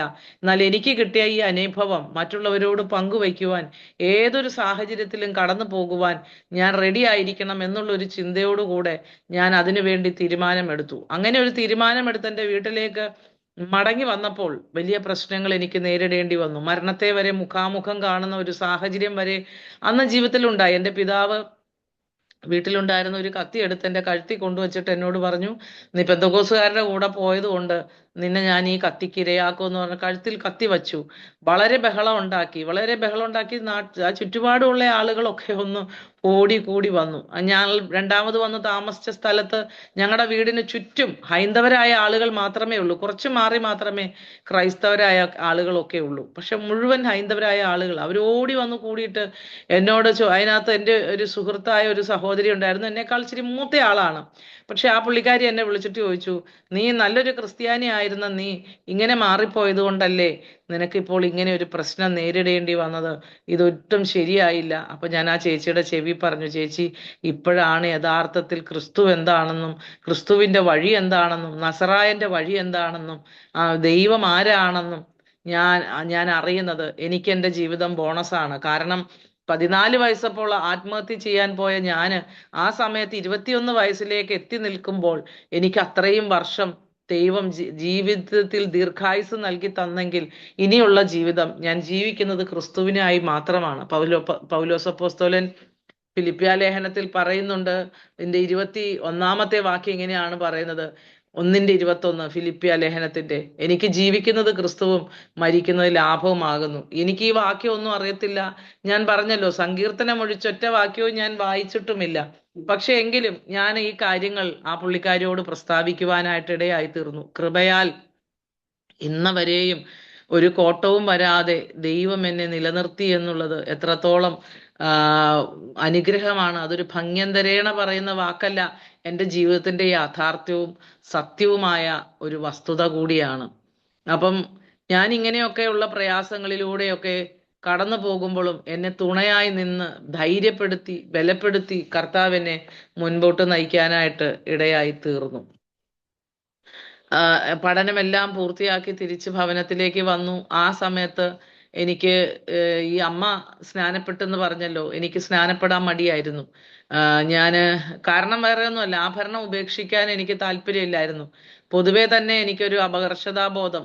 അത് എങ്ങനെ വന്നു എന്ന് ചോദിച്ചാൽ, ഈ കുടുംബജീവിതത്തിന്റെ പ്രതിസന്ധിയിൽ നിന്ന് ഉണ്ടായ പ്രശ്നങ്ങളിൽ നിന്ന് പൊതുവെ ഞാൻ വളരെ അപകർഷതാ ജീവിതം ഉള്ള ഒരു വ്യക്തിയായിരുന്നു. അത്തരത്തിലൊരു ബോധമായിരുന്നു എന്നെ നയിച്ചിരുന്നത്. അതിന്റെ കൂടെ ഇതൊക്കെ കഴിയുമ്പോഴത്തേക്കും സമൂഹത്തിൽ ഒറ്റപ്പെടുമെന്നതിനേക്കാൾ ഉപരിയായി അത് എൻ്റെ മുഖത്തെ കൂടുതൽ വികൃതമാക്കും എന്നുള്ള ഒരു ചിന്തയൊക്കെ എന്നെ ഭരിച്ചിരുന്നു. ഇന്നും പല ആളുകൾക്കും ദൈവത്തെ നേടേണ്ടതിന് തടസ്സമായി നിൽക്കുന്ന ഇങ്ങനെയുള്ള ഭൗമിക കാരണങ്ങൾ കാണുമായിരിക്കും. ഞാൻ ഈ പറഞ്ഞ കാര്യങ്ങളോടൊന്നും വിരോധിയല്ല, എനിക്കതിനകത്ത് എതിരുമില്ല. ആരായാലും ക്രിസ്തുവിനെ അറിയണം എന്നതിനപ്പുറത്തേക്ക്, യേശുവിന് വേണ്ടി ജീവിതം ഒഴിഞ്ഞു വെക്കണം എന്നതിനപ്പുറത്തേക്ക് ഭൗമികമായ കുറെ കാര്യങ്ങളുടെ വാദഗതികളെ ഒന്നും ഉന്നയിച്ച് ആരുടെയും ജീവിതത്തെ ഒരു പരിധിക്കുള്ളിൽ നിർത്താനൊന്നും ഞാൻ താല്പര്യപ്പെടുന്നില്ല. എന്നാൽ എൻ്റെ ജീവിതം ആ സമയത്ത് മുമ്പോട്ട് കൊണ്ടുപോകാൻ, ഇതെനിക്കൊരു ആത്മീയ ജീവിതം മുന്നോട്ട് കൊണ്ടുപോകാൻ ഒരു തടസ്സമായിരുന്നു. അതുകൊണ്ട് ഒരു രാത്രി ഞാൻ കിടന്നുറങ്ങുമ്പോൾ ഒരാൾ വന്ന് എന്നോട് സംസാരിക്കുകയാണ്. അത് യരെമ്യാപ്രവാചകന്റെ പുസ്തകത്തിലെ ഒരു വാക്യമാണ്. നീ രക്താംബരം ധരിച്ചാലും പൊന്നാഭരണം അണിഞ്ഞാലും നിനക്ക് തന്നെ വ്യർത്ഥമായി സൗന്ദര്യം വരുത്തുന്നു എന്നിങ്ങനെ ഒരു വാക്യം എൻ്റെ കാതിൽ വന്ന ഒരാള് സംസാരിക്കുക. ഞാൻ കിടക്കയിൽ കിടക്കുന്നു. ആ കിടക്കയ്ക്കരികിൽ നിന്നുകൊണ്ടാണ് ഈ വ്യക്തി പറയുന്നത്. ഒരു ദൃഢഗാത്രനായ ഒരു മനുഷ്യൻ, കർത്താവൊന്നുമല്ല, ആരാണെന്ന് എനിക്കറിയത്തുമില്ല. പക്ഷെ ആ വ്യക്തി അങ്ങനെ സംസാരിക്കുമ്പോൾ ഞാൻ പലപ്പോഴും ഇതുപോലെ ദൈവശബ്ദം കേൾക്കാറുണ്ട്. മുഖാമുഖം ദൈവത്തിന്റെ ആ ഒരു തലം എനിക്ക് അനുഭവം ഉണ്ടാകാറുണ്ട്. അന്നും ഉണ്ടാകാറുണ്ട്, ഇപ്പോഴും ഉണ്ടാകാറുണ്ട്. അപ്പം ഞാൻ ആ ഒരു വാക്ക് എൻ്റെ ഉള്ളിൽ കടന്നു വന്നു കഴിഞ്ഞപ്പോഴത്തേക്കും പിറ്റേ ദിവസം രാവിലെ ഞാൻ എൻ്റെ ആടയാഭരണങ്ങളെല്ലാം ഊരി എൻ്റെ അമ്മയുടെ കയ്യിലേക്ക് ഞാൻ വെള്ളം കോരുന്ന കിണറിന്റെ അരിയിൽ വെച്ച് എടുത്തു കൊടുത്തിട്ട് പറഞ്ഞു, ഞാൻ സ്നാനപ്പെടാൻ തയ്യാറാണ്. അതുകൊണ്ട് എനിക്ക് ഇനി ഇതൊന്നും വേണ്ട, ഞാൻ സ്നാനപ്പെടാൻ തയ്യാറാണ്. അങ്ങനെ പെരുമ്പാവൂരിലുള്ള ഷാരോൺ ഫെലോഷിപ്പ് ചർച്ച് എന്ന് പറയുന്ന ചർച്ചിൽ അവിടെയുള്ള പാസ്റ്റർ എനിക്ക് എൻ്റെ ഓർമ്മ വച്ച കാലം മുതൽ എൻ്റെ മാതാവിന്റെ വീട്ടിലൊക്കെ കടന്നുപോയി സുവിശേഷമൊക്കെ സ്ഥിരമായി പറഞ്ഞുകൊണ്ടിരുന്ന ആളാണ്. അവരുടെ വീടിന്റെ മുറ്റത്ത് ചെറു മുറ്റത്ത് കൺവെൻഷനുകളൊക്കെ വയ്ക്കുമായിരുന്നു. അവർ മർത്തമ്മ ഫാമിലി ആയിരുന്നെങ്കിലും സുവിശേഷത്തിന് ഒരു അനുകൂല കുടുംബമായിരുന്നു. ആ സമയത്ത് വീട്ടിൽ അത്തരം കാര്യങ്ങളൊക്കെ ചെയ്യുമ്പം എൻ്റെ ഫാദർ പോയി ഫ്യൂസ് ഊരുക, അതുപോലെ മറ്റു കാര്യങ്ങളൊക്കെ ചെയ്യും, ബഹളം ഉണ്ടാക്കുക, ഇങ്ങനെയുള്ള കാര്യങ്ങളൊക്കെ ചെയ്യുമായിരുന്നു. എന്നാൽ ഞാൻ ഒരുപക്ഷെ ദൈവത്തിന്റെ നീതി ആയിരിക്കാം, ഞാനും എൻ്റെ അമ്മയും ആ ചർച്ചിലേക്ക് കടന്നുപോയി അവിടെ ആ ചർച്ചുമായി ബന്ധപ്പെട്ട് അന്നും ഇന്നും അതിൻ്റെ മെമ്പേഴ്സായിട്ട് തുടരുന്നു. എൻ്റെ അമ്മ ഇന്ന് ഭൂമിയുടെ മുഖത്തില്ല, എൻ്റെ പിതാവും ഭൂമിയുടെ മുഖത്തില്ല.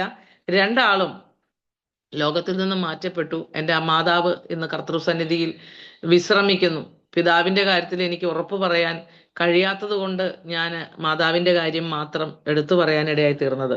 കാരണം ദൈവത്തിന്റെ വചനമായ കൽപ്പനയായ സ്നാനം എൻ്റെ പിതാവിന് സ്വീകരിക്കാൻ കഴിഞ്ഞില്ല. എന്നാൽ പിൽക്കാലത്ത് താൻ മദ്യപാനം നിർത്തി യേശുവിനെ രക്ഷകനും കർത്താവുമായി സ്വീകരിച്ചു. കർത്താവിന് വേണ്ടി ജീവിക്കാനായിട്ട് തീരുമാനമെടുത്തു. എങ്കിലും സാഹചര്യവശാൽ തനിക്ക് മുൻപോട്ട് പോകുവാൻ കഴിഞ്ഞില്ല. ആ ഒരു നിലവാരത്തിൽ തന്നെ തുടരുന്നതായ ഒരു സാഹചര്യം ഉണ്ടായി. ഞാൻ മടങ്ങി വരട്ടെ. തുടർന്ന് ഞാൻ കോളേജുകളിൽ ഞാൻ പഠിച്ച കോളേജിൽ ഉൾപ്പെടെ അനേക കോളേജുകളിൽ ഞാനും എൻ്റെ ഒരു സുഹൃത്തും കൂടെ കൂട്ടുകാരിയും കൂടെ ചേർന്ന് കടന്നു പോകുകയും ICPFന്റെ ബന്ധത്തിലും അതോടൊപ്പം തന്നെ സ്റ്റാഫ് വർക്കറായിട്ടല്ല, ICPFനോടുള്ള ബന്ധത്തിൽ ഞാൻ പഠിച്ച കോളേജിൽ ക്ലാസ് എടുക്കുവാനായിട്ട് ആ കാലഘട്ടത്തിൽ പോയിക്കൊണ്ടിരുന്നത് ഞാനായിരുന്നു. അനേക കുഞ്ഞുങ്ങളെ ക്രിസ്തുവിന്റെ വചനം പറഞ്ഞു കൊടുക്കാനും എൻ്റെ അറിവിന്റെ പരിമിതിയിൽ നിന്നുകൊണ്ട്, എനിക്ക് ബൈബിൾ അറിയത്തില്ല എങ്കിലും ദൈവം തന്ന പരിജ്ഞാനത്തിനും അറിവിനും ഞാൻ ആ പ്രാർത്ഥന പ്രാർത്ഥിച്ചത് ദൈവം അങ്ങ് ശിരസാ വഹിച്ചു. കർത്താവെ എന്നെ പഠിപ്പിക്കണമേ എന്ന് പറഞ്ഞു. അതിന് അത്യാവശ്യം വേണ്ട രക്ഷയ്ക്ക് ഉതകുന്നതായ ഉപദേശമൊക്കെ കൊടുക്കാനുള്ള ഒരു പരിജ്ഞാനത്തിലേക്ക് കർത്താവ് എന്നെ ആ നാളുകളിൽ നയിക്കുവാനായിട്ടിടയായി തീർന്നു. അങ്ങനെ ആ രക്ഷയുടെ സന്തോഷം അനേകരിലേക്ക് പകരുവാൻ, അനേക യുവതലമുറകളിലേക്ക് പകരുവാൻ ഏകദേശം 6ഓളം കോളേജുകളിൽ ഞങ്ങൾ രണ്ടാളും കടന്നുപോയി സുവിശേഷം പറയുവാനൊക്കെയും ഇടയായി തീർന്നു. പിന്നീട് അങ്ങോട്ടേക്ക് എനിക്കൊരു വിവാഹാലോചനകൾ പലത് വരുമ്പോൾ എൻ്റെ പിതാവ് ഒറ്റ വിവാഹാലോചനയും മുമ്പോട്ട് കൊണ്ടുപോകാനായിട്ട് സമ്മതിക്കുകയില്ല. ഒന്ന്, ഞാൻ ജോലിക്ക് പോകാതിരിക്കുന്നത് തനിക്ക് വളരെയധികം ദേഷ്യമായിരുന്നു. അത് കാരണം സംഭവിച്ച കാര്യത്തെക്കുറിച്ച് ഞാൻ മുൻ സൂചിപ്പിച്ചല്ലോ. എന്നാൽ അത് വളരെ വളരെ ശക്തമായ വിധത്തിൽ വർദ്ധിച്ചു വരികയും എനിക്കെതിരെ വലിയ വിധത്തിലുള്ള ഉപദ്രവങ്ങൾ, നേരത്തെ ഞാൻ അനുഭവിച്ചതിൻ്റെ ഇരട്ടിപ്പങ്ക് ഉപദ്രവങ്ങളിലേക്ക് തള്ളിവിടപ്പെടുകയും ചെയ്ത സാഹചര്യമൊക്കെ ഉണ്ടായി. പക്ഷെ ആ സമയത്തൊക്കെ എനിക്ക് സന്തോഷമുണ്ടായിരുന്നത് കർത്താവ് എന്നെ സ്നേഹിക്കുകയും കർത്താവ് എന്നെ എത്രത്തോളം കരുതുകയും ചെയ്യുന്നു എന്നുള്ള ദൈവിക സമാധാനമായിരുന്നു. എനിക്ക് പലപ്പോഴും ഒരു വസ്ത്രത്തിന് മറുവസ്ത്രമില്ലാത്ത സാഹചര്യം പോലും ഉണ്ടായി. കാരണം അതെല്ലാം എനിക്ക് നിഷേധിക്കപ്പെട്ടു. അതൊന്നും എനിക്ക് വാങ്ങിത്തരാനോ അല്ലെങ്കിൽ അങ്ങനെയുള്ള കാര്യങ്ങൾക്കൊക്കെ എനിക്ക് പരിമിതികൾ ഉണ്ടാകുവാൻ ഇടയായി തീർന്നു. ഒരാവശ്യത്തിന് ഒരു വസ്ത്രം വേണം, അല്ലെങ്കിൽ ഒരു ഫംഗ്ഷന് പോകാൻ ഒരു വസ്ത്രം വേണമെന്ന് വിചാരിച്ചാൽ എനിക്കില്ല. ആരാധനയ്ക്ക് കടന്നു പോകാൻ ഒരു സാരി ഉണ്ട്. ഞങ്ങളുടെ ചർച്ചിലാണെങ്കിൽ സാരി, യുവതികളായ എല്ലാവരും സാരി നിർബന്ധമായിട്ട് കൊടുക്കണം. പക്ഷെ അങ്ങനെ അതിനു പോലും എനിക്ക് വസ്ത്രമില്ല പോലും ഇല്ലാതെ ഒരു സാഹചര്യം ഞാൻ ആ കാലഘട്ടത്തിൽ എനിക്ക് ഫേസ് ചെയ്യേണ്ടി വന്നിട്ടുണ്ട്. പക്ഷേ അതിനോട് ചേർന്ന് ഞാൻ എൻ്റെ ഒരു അനുഭവം പറയാൻ ആഗ്രഹിക്കുന്നു. എനിക്ക് ഞങ്ങളുടെ സഭയിലെ ഒരു സഹോദരന്റെ വിവാഹമാണ്. ആ വിവാഹത്തിന് പോകാനായിട്ട് ഞാൻ ഈ പറഞ്ഞതുപോലെ എൻ്റെ ഫ്രണ്ട്സ് എല്ലാവരും, കുറേ നാളുകൾക്ക് ശേഷം നടക്കുന്ന ഒരു വിവാഹം, അതിന് പോകാൻ എൻ്റെ കൂട്ടുകാരെല്ലാവരും വസ്ത്രം എടുത്തു. അവരൊക്കെ അവരെന്നെ കാണിച്ചു തന്നു. അതേസമയം ഞാൻ എന്നും ചർച്ചിലിടുന്ന ഒരു സാരി അല്ലാതെ എനിക്ക് മറ്റൊന്ന് ഇല്ലായിരുന്നു. ആ സമയത്ത് എൻ്റെ വീട്ടിൽ ഇതൊക്കെ ചെയ്തു തരണമെങ്കിൽ അതിനുള്ള സാഹചര്യമുണ്ട്. പക്ഷെ ഞാൻ ഈ കർത്താവിനെ സേവിക്കാൻ ഇറങ്ങി തിരിച്ചത് മുഖാന്തരം മഴയത്ത് നനയാതിരിക്കാൻ ഒരു കുടയോ വസ്ത്രത്തിന് ഒരു വസ്ത്രമോ എനിക്ക് ഇല്ലായിരുന്നു എന്നുള്ളതാണ്. ഞാൻ കോളേജിൽ പഠിക്കുന്ന സമയത്ത് അത്യാവശ്യം ഒത്തിരിയേറെ വസ്ത്രങ്ങൾ എനിക്കുണ്ടായിരുന്നു. പക്ഷെ അത് ആരാധനയ്ക്ക് ഉപയോഗിക്കാനുള്ളതായ സാഹചര്യം അവിടെ ഇല്ലാതിരുന്ന ഒരു പശ്ചാത്തലവും കൂടെ ആയിരുന്നു എന്നുള്ളതുകൊണ്ട്. അപ്പൊ ഞാൻ ഈ വിവാഹത്തിന് എന്ത് ചെയ്യും കർത്താവേ എന്ന ഇങ്ങനെ വളരെ ഭാരപ്പെട്ട ഒരു ദിവസം എൻ്റെ കിടക്കയിൽ ഞാനിരുന്ന് പ്രാർത്ഥിക്കുന്ന സമയത്ത് എൻ്റെ മനസ്സിൽ കർത്താവ് ഒരു സമാധാനം നൽകി തന്നു. അതൊരു ഞായറാഴ്ചയാണ്. അന്ന് ഞാൻ എൻ്റെ മാതാവിൻ്റെ വീട്ടിലേക്ക് കടന്നു ചെല്ലുമ്പോൾ എൻ്റെ മാതാവിൻ്റെ സഹോദരി എനിക്ക് വേണ്ടി ഒരു സാരി അവിടെ വാങ്ങി വെച്ചിരിക്കുക. ഞാൻ ആവശ്യപ്പെട്ടിട്ടില്ല, ഞാൻ പറഞ്ഞിട്ടില്ല. ആ പുള്ളിക്കാരി എന്നോട് പറഞ്ഞൊരു കാര്യം, പുള്ളിക്കാരി വളരെ സാരി ഇഷ്ടപ്പെടുന്ന ഒരാളാണ്. പുള്ളിക്കാരി പറഞ്ഞു, ഞാൻ ഈ സാരി കണ്ടപ്പോൾ എന്നോട് ദൈവം സംസാരിച്ചു, ഇത് നിനക്ക് വാങ്ങിച്ചു തരണം. പുള്ളിക്കാരി ജോലിക്കാരിയാണ്. ജോലിക്ക് പോകുന്ന സമയത്താണ് ഈ സാരി കണ്ടു, ഇഷ്ടപ്പെട്ടു. ദൈവം ഉള്ളിൽ സംസാരിക്കുകയാണ്. മാർത്തോമ കാരിയാണ്, മാർത്തോമ സൺഡേ സ്കൂൾ അധ്യാപികയാണ്. അപ്പൊ പുള്ളിക്കാരത്തിന്റെ ഉള്ളിൽ ഇങ്ങനെ ചിന്ത വരികയാണ്, ആ സാരി എനിക്ക് വാങ്ങിച്ചു തരണം എന്ന്. പക്ഷെ അത് വാങ്ങിച്ചു തരാനായിട്ട് പുള്ളിക്കാരി പൈസ കൊടുത്തു, വാങ്ങിച്ചു. വീട്ടിൽ കൊണ്ടുവന്നപ്പോ പുള്ളിക്കാരത്തിന്റെ ഉള്ളിൽ ഒരു ചിന്ത, ഇതൊന്ന് ഉടുത്തിട്ട് കൊടുക്കാം എന്ന്. കാരണം ഞാൻ ആദ്യം പറഞ്ഞല്ലോ, പുള്ളിക്കാരി അങ്ങനെ ഇഷ്ടപ്പെടുന്ന ഒരാളാണ്, ഉടുത്തിട്ട് കൊടുക്കാമെന്ന്. പക്ഷേ ഞാൻ എന്തിനാണ് ഈ നിസ്സാര സംഗതി ഇവിടെ പറയുന്നതെന്ന് ചോദിച്ചു കഴിഞ്ഞാൽ, ചിലർക്കെങ്കിലും തോന്നും ദൈവം ഇങ്ങനെയൊക്കെ കരുതുമോ എന്ന് ചിന്തിക്കുന്ന ഒരിടത്ത് ഇതും കൂടെ ദൈവം ചെയ്യുന്ന ചെറുതും വലുതുമായ കാര്യങ്ങൾക്ക് അതിൻ്റെ തന്നെ പ്രാധാന്യത ഉണ്ട് എന്നതുകൊണ്ട് മാത്രമാകട്ടോ. അല്ലാതെ ഈ നിസ്സാര സംഗതികളെ പറയേണ്ടതുണ്ടോ എന്നൊരു പക്ഷെ ചിന്തിക്കും. പക്ഷെ അതെൻ്റെ ജീവിതത്തിലെ ഒരു നിസ്സാര സംഗതി ആയിരുന്നില്ല. കാരണം എനിക്ക് ഒരു കാര്യവും ചെയ്യാൻ പറ്റാത്ത നിസ്സഹായതയുടെ ഒരു നാളുകളിൽ കൂടെയാണ്. ഞാൻ പഠിച്ച ജോലി എനിക്ക് ചെയ്താൽ എനിക്ക് ജീവിക്കാൻ പറ്റും. പക്ഷെ ഞാൻ കർത്താവിൻ്റെ വേലയ്ക്ക് വേണ്ടി സമർപ്പിതയായി ഇറങ്ങിയിരിക്കുകയാണ്. അവിടെ എൻ്റെ പ്രൊവിഷൻ എന്ന് പറയുന്നത് കർത്താവായ യേശു ക്രിസ്തു മാത്രമാണ്. നസറായൻ്റെ വഴികൾ മാത്രമാണ് എനിക്കുള്ള പ്രൊവിഷൻ എന്ന് പറയുന്നത്. അതിനപ്പുറത്തേക്ക് എനിക്കൊരു പ്രൊവിഷൻ ഇല്ല. അപ്പം ഈ സഹോദരി അപ്പൊ അത് ഉടുക്കാനായിട്ട് ശ്രമിച്ചെങ്കിലും പുള്ളിക്കാരി പറയാ, അത് കയ്യിലെടുത്തപ്പോൾ എൻ്റെ മനസ്സ് പൊള്ളാൻ തുടങ്ങി, എൻ്റെ ശരീരം പൊള്ളാൻ തുടങ്ങി, അതെനിക്ക് ഉപയോഗിക്കാൻ കഴിഞ്ഞില്ല എന്ന്. അങ്ങനെ ഞായറാഴ്ച ഞാൻ ആരാധന കഴിഞ്ഞ് അവരെ വീട്ടിൽ ചെല്ലുമ്പം ആ സാരി എനിക്ക് കിട്ടുന്നു. തിങ്കളാഴ്ച ഞാൻ ആ സാരി ഉടുത്ത് കല്യാണത്തിന് പോയ ഒരു ചിത്രം ഞാൻ വളരെ കൃതജ്ഞതയോടെ ദൈവത്തെ ഓർക്കുകയാണ്. കാരണം നമ്മുടെ ചെറുതും വലുതുമായ ആഗ്രഹങ്ങളുടെ മുഖത്ത് മനുഷ്യൻ കരുതിയില്ലെങ്കിലും കരുതുന്നൊരു ദൈവത്തിൻ്റെ കാരുണ്യ സ്പർശം ജീവിതത്തിന്റെ എല്ലാ മേഖലകളിലും അനുഭവിച്ചുകൊണ്ടാണ് ഞാൻ മുമ്പോട്ട് പോയിട്ടുള്ളത്. വിവാഹത്തോടുള്ള ബന്ധത്തിലൊക്കെ ആലോചനകൾ വരുവാൻ തുടങ്ങിയപ്പോൾ എൻ്റെ പിതാവ് പറഞ്ഞൊരു കാര്യം, തങ്ങൾ ഉൾപ്പെട്ട ആ വിശ്വാസ സമൂഹത്തിൽ നിന്നല്ലാതെ ഒരു വിവാഹം എനിക്ക് നടത്തുവാൻ സമ്മതിക്കയില്ല. അങ്ങനെയുള്ള ഒരു പൊട്ടനായ വ്യക്തി, അങ്ങനെ ഞാൻ ആ പദം ഉപയോഗിച്ചതിൽ ദൈവമക്കൾ എന്നോട് ക്ഷമിക്കണമേ, എന്റെ പിതാവ് ഉപയോഗിച്ച അതേ പദം ഞാൻ ഉപയോഗിച്ചു എന്ന് മാത്രമേ ഉള്ളൂ. ബഹുമാന യോഗ്യമല്ലാത്ത പദമാണ് അതെന്നുള്ളത് കൊണ്ട് ഞാനത് ഉപയോഗിക്കുന്നതിൽ ദുഃഖിക്കുന്നതുമുണ്ട്. അങ്ങനെ ഒരാളാണെങ്കിൽ പോലും ഞാൻ സമ്മതിക്കും. പക്ഷെ ഒരു പെന്തക്കോസുകാരനെ കൊണ്ടും പ്രത്യേകിച്ചും നീ പറയുന്നത് പോലെ ഒരു ഉപദേശിയെ കൊണ്ടും നിന്നെ കല്യാണം കഴിപ്പിക്കുവാൻ ഞങ്ങൾ തയ്യാറല്ല എന്ന് പറഞ്ഞ് ദീർഘനാളുകൾ വരുന്ന വിവാഹങ്ങളൊക്കെ എൻ്റെ പിതാവ് മാറ്റിക്കളയുമായിരുന്നു. എന്നെ വിവാഹത്തിന് കാണാനായിട്ട് നോക്കാനായിട്ട് വരുന്നത് പോലും വീട്ടിലേക്കല്ല, ഞങ്ങളുടെ പാസ്റ്റർ വീട്ടിലേക്കാ. ഞങ്ങളുടെ പാസ്റ്റർക്കാണ് അത് സംബന്ധിച്ചുള്ള ബാധ്യത. അവർക്ക് ചായ കൊടുക്കാനും അവരുടെ മുമ്പിൽ വയ്ക്കാനുള്ള ബേക്കറി വാങ്ങാനും അതിനുവേണ്ടി എല്ലാ എഫേർട്ടും എടുത്തത് എൻ്റെ പിതാവിനെ പോലെ, ഞാൻ സ്നേഹിക്കുന്ന പോലെ എന്നല്ല, എൻ്റെ പിതാവ് തന്നെയാണ്. ഇന്ന് എനിക്ക് ഭൗമിക പിതാവ് ഈ ഭൂമിയിലില്ല. ആമേൻ. ആ പിതാവ്, ആ മാതാവ് അന്ന് എനിക്ക് വേണ്ടി അങ്ങനെയൊക്കെ കാര്യങ്ങൾ ചെയ്തിട്ടുണ്ട്. അതും നന്ദിയോടെ ഓർക്കാൻ ഞാൻ ദൈവസന്നിധിയിൽ ബാധ്യതയുള്ള വ്യക്തിയാണ്. കാരണം അന്ന് ആ ചർച്ചും ആ പാസ്റ്ററും കുടുംബവും ഇല്ലായിരുന്നുവെങ്കിൽ ഞാൻ ഇന്ന് ഈ നിലയിലേക്ക് ഒരു കാരണവശാലും എത്തുമെന്ന് വിചാരിക്കാൻ കഴിയുകയില്ല. എൻ്റെ ആത്മീയ ശുശ്രൂഷയുടെ ഓരോ ചവിട്ടുപടികളിലും എന്നെ കൈപിടിച്ചതും എന്നെ താങ്ങിയതും എന്നെ നിലനിർത്തിയതും ശുശ്രൂഷയിലേക്ക് എന്നെ പ്രോത്സാഹിപ്പിച്ചതും ആദ്യമായിട്ടൊരു ശുശ്രൂഷ, ദൈവവചന ശുശ്രൂഷയ്ക്ക് വേണ്ടി ഒന്നും അറിയാത്തൊരു പൊട്ടിയായിരുന്ന എന്നെ നിയോഗിച്ചത് പോലും ആ ഭൃത്യനാണ്. വളരെ പ്രായമുള്ള വ്യക്തിയാണ് താനെങ്കിലും അന്ന് അങ്ങനെ ഒരു പ്രോത്സാഹനം തന്ന് നടത്തിയത്. അതിനുശേഷം അനേക ഇടങ്ങളിൽ സുവിശേഷ വേലയോടുള്ള ബന്ധത്തിൽ സഭകളിലേക്കായാലും കുടുംബങ്ങളിലേക്കായാലും ഞാൻ പല രാജ്യങ്ങളിൽ കർത്തൃവേല നിമിത്തം യാത്ര ചെയ്തിട്ടുണ്ട്. അതിനൊക്കെ പോകുവാൻ മുഖാന്തരമായി തീർന്നത് അന്ന് എനിക്ക് എൻ്റെ സഭയിലെ വിശ്വാസികളിൽ നിന്നും ദൈവദാസനിൽ നിന്നും കുടുംബത്തിൽ നിന്നും കിട്ടിയ പരിഗണനയാണ്.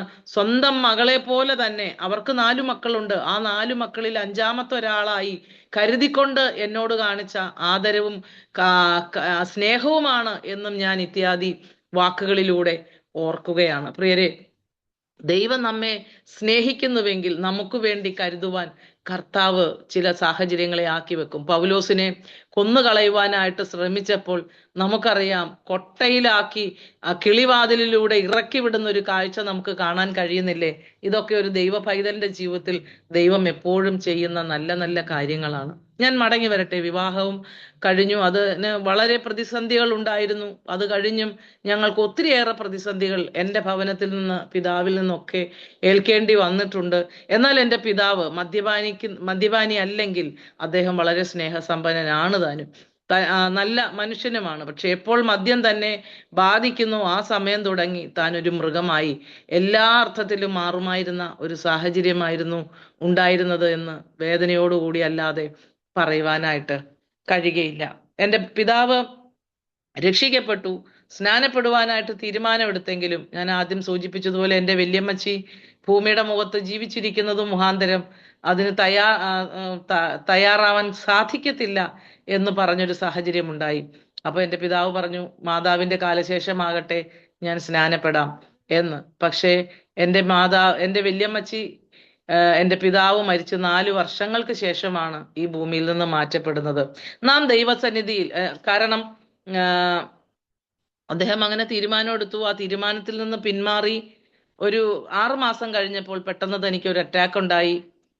ഹോസ്പിറ്റലിൽ പെട്ടെന്ന് എത്തിച്ചു. പക്ഷെ താൻ ഒരു സൈഡ് പാരലൈസ്ഡ് ആയിട്ട് 6 മാസത്തോളം താൻ ഭവനത്തിൽ വിശ്രമിച്ചു. തൻ്റെ ശരീരം ചുരുണ്ടുകൂടി ഒരു അട്ട ചുരുളുന്നത് പോലെ, വളരെ നല്ല ഉയരവും അതിനൊത്ത ആരോഗ്യ ദൃഢഗാത്രനുമായിരുന്ന എൻ്റെ പിതാവ് അട്ട ചുരുളുന്നത് പോലെ ചുരുണ്ട് കിടക്കുന്ന ഒരു സാഹചര്യത്തിലൂടെ താൻ കടന്നുപോയി. 6 മാസങ്ങൾക്ക് ശേഷം ഈ ലോകത്തിൽ നിന്ന് മാറ്റപ്പെടുവാനിടയായി തീർന്നു. വല്യമ്മച്ചി അത് കഴിഞ്ഞ് 4 വർഷങ്ങൾക്ക് ശേഷമാണ് മരിക്കുന്നത്. ഇപ്പോഴാണ് സുപ്രസാദ കാലം, ഇപ്പോഴാണ് രക്ഷാദിവസം. ദൈവം നമുക്കൊരവസരം തരുന്നുവെങ്കിൽ ആ അവസരം കൃത്യസമയത്ത് വിനിയോഗിച്ചില്ല എങ്കിൽ ചിലപ്പോൾ ദൈവത്തിന്റെ പദ്ധതികൾ ചിലപ്പോൾ നമ്മിൽ പൂർത്തിയാക്കാൻ കഴിയാതെ പോകും. അതിനുള്ള ഡിസിഷൻ നമ്മളാണ് എടുക്കേണ്ടത്. അത്തരം ഒരു ഡിസിഷൻ നാം എടുത്തില്ലെങ്കിൽ സമയം തെറ്റും. ആമേൻ. അതിന്റെ ഉത്തരവാദിത്വം നമുക്ക് മാത്രമാണ് കർത്താവിന് അതിനകത്ത് ഒന്നും ചെയ്യാൻ കഴിയില്ല. അതുകൊണ്ട് ലഭിക്കുന്ന അവസരം ദൈവത്തിനായി ഉപയോഗിക്കുവാനായിട്ട് കർത്താവ് എല്ലാ പ്രിയപ്പെട്ടവരെയും സഹായിക്കട്ടെ. കർത്തൃവേലയിൽ കഴിഞ്ഞ 30 വർഷങ്ങളായിട്ട് ഷാരോൺ ഫെലോഷിപ്പ് ചർച്ചിനോടുള്ള ബന്ധത്തിൽ കേരളത്തിലും തമിഴ്നാട്ടിലും ആയി വിവിധ ഇടങ്ങളിൽ കർത്തൃവേലയിൽ ശുശ്രൂഷയിൽ, സഭാ ശുശ്രൂഷയിൽ ഞങ്ങളായിരിക്കുന്നു. അത് മലബാറിന്റെ പ്രദേശത്ത്, നീലഗിരിയുടെ പ്രദേശത്ത്, അതുപോലെ പാലക്കാട്, എറണാകുളം ഡിസ്ട്രിക്റ്റിലെ വിവിധ സ്ഥലങ്ങളിലൊക്കെ കർത്തൃവേലയിൽ ഇങ്ങനെ കുടുംബമായിട്ട് ആയിരിക്കാൻ കർത്താവ് ഇടയാക്കി തീർത്തു. ഞങ്ങൾക്ക് 3 കുഞ്ഞുങ്ങളാണുള്ളത്. മോള് വിവാഹിതയാണ്, അവൾക്കൊരു കുഞ്ഞുണ്ട്. ഇളയ 2 കുഞ്ഞുങ്ങൾ 2 ആൺകുട്ടികളാണ്. ഒരാള് ഇപ്പോൾ സുവിശേഷ വേലയ്ക്ക് വേണ്ടി ദൈവവചനം പഠിച്ചുകൊണ്ടിരിക്കുന്നു. അതുപോലെ ഇളയാള് BSc നഴ്സിംഗ് കഴിഞ്ഞിട്ട് അവനൊരു ട്രെയിനി ആയിട്ട് ഇവിടെ അടുത്ത് തന്നെയുള്ള ഒരു ഹോസ്പിറ്റലിൽ വർക്ക് ചെയ്യാണ്. ഞങ്ങൾ ഇപ്പോൾ കൂത്താട്ടോളത്തിനടുത്തുള്ള ഷാരോൺ ഫെലോഷിപ്പിനോടുള്ള ബന്ധത്തിൽ ഒരു സഭയുടെ ശുശ്രൂഷയിലാണ് ആയിരിക്കുന്നത്. അനേക ദൈവമക്കളെ ക്രിസ്തുവിലേക്ക് നയിക്കുവാനും അനേക ഇടങ്ങളിൽ ക്രിസ്തുവിന്റെ സാക്ഷ്യം വഹിക്കുവാനും ദൈവരാജ്യത്തിനു വേണ്ടി കർത്താവിന്റെ കൃപയാൽ മാത്രം ആയിത്തീരുവാനും കർത്താവ് ഇടയാക്കി തീർക്കുന്നു. ഇന്ന് അനേക വ്യക്തികൾ വിളിക്കുകയും പ്രാർത്ഥിക്കുകയും ഒക്കെ ചെയ്യുന്ന സാഹചര്യമുണ്ട്. ഇതൊന്നും എൻ്റെ വ്യക്തിഗതമായ നേട്ടങ്ങളിൽ പെട്ടതല്ല. ആ ക്രൂശിന്റെ മറവിലേക്ക് എന്നെ ചേർത്ത് നിർത്തിയ മഹനീയ വഴികളാണ്. അത് നസ്രായന്റെ വഴികൾ തന്നെയാണ്. ആ വഴികളുടെ, ആ കരുതലുകളുടെ സ്നേഹത്തെക്കുറിച്ച് എനിക്ക് പറയാതിരിക്കാൻ കഴിയുകയില്ല. 2 ജീവിതത്തിലെ അനുഭവങ്ങൾ കൂടെ ഞാൻ പറഞ്ഞുകൊണ്ട് എൻ്റെ വാക്കുകളെ ഉപസംഹരിക്കാമെന്നാണ് ആഗ്രഹിക്കുന്നത്. ആദ്യമായി സുവിശേഷ വേലയോടുള്ള ബന്ധത്തിൽ കുടുംബമായി ഞങ്ങൾ കടന്നു പോകുന്നത് നിലമ്പൂരുള്ള ഒരു സഭയിലായിരുന്നു. ആ സഭ ഞങ്ങൾ ചെല്ലുമ്പോൾ അവിടെ വിശ്വാസികളൊന്നുമില്ല. ഒരേ ഒരു കുടുംബം മാത്രമേ ഉള്ളൂ. അവരും വളരെ നിസ്സഹായരും സാമ്പത്തികമായി വളരെ തുച്ഛമായ ജീവിത സാഹചര്യങ്ങളിലൂടെ കടന്നു പോകുന്ന വ്യക്തികളുമായിരുന്നു. അവർക്ക് ഞങ്ങളെ ശരിക്കും പറഞ്ഞാൽ ഞങ്ങളുടെ ജീവിതത്തെ മീറ്റ് ചെയ്യാനായിട്ട് അവർക്ക് സാധ്യമാകുമായിരുന്നില്ല. എന്നാൽ വിശ്വാസത്താൽ ഞങ്ങൾ കാൽ എടുത്ത് അങ്ങോട്ടേക്ക് വച്ച് കടന്നുപോയി. ഞാൻ ആ സമയത്ത് എൻ്റെ മോളെ കൺസീവ് ആയിരുന്നു. അവിടെ ചെന്നു പല ദിവസങ്ങളും ഭക്ഷിപ്പാൻ ആഹാരമില്ല. കാരണം ഒരു പാവപ്പെട്ട കൂലിപ്പണിക്ക് മാത്രം പോകുന്ന ഒരു കുടുംബത്തിലേക്കാണ്, അവരുടെ ശുശ്രൂഷകരായിട്ടാണ് ഞങ്ങൾ കടന്നു പോകുന്നത്. ആ ദേശത്ത് അന്ന് ഒത്തിരിയേറെ സഭകൾ ഉള്ളത് കൊണ്ട് ഒത്തിരിയേറെ പ്രവർത്തനങ്ങൾ, അതായത് മലബാർ എന്ന് പറയുമ്പോൾ കൊച്ചുകുമ്പനാട് എന്ന്, എടക്കര, പാലാങ്കര, നിലമ്പൂർ ഭാഗങ്ങൾ കൊച്ചുകുമ്പനാട് എന്നാണ് അന്ന് അറിയപ്പെട്ടിരുന്നത്. ഇന്നത്തെ സ്ഥിതി എനിക്ക് അറിയത്തില്ല.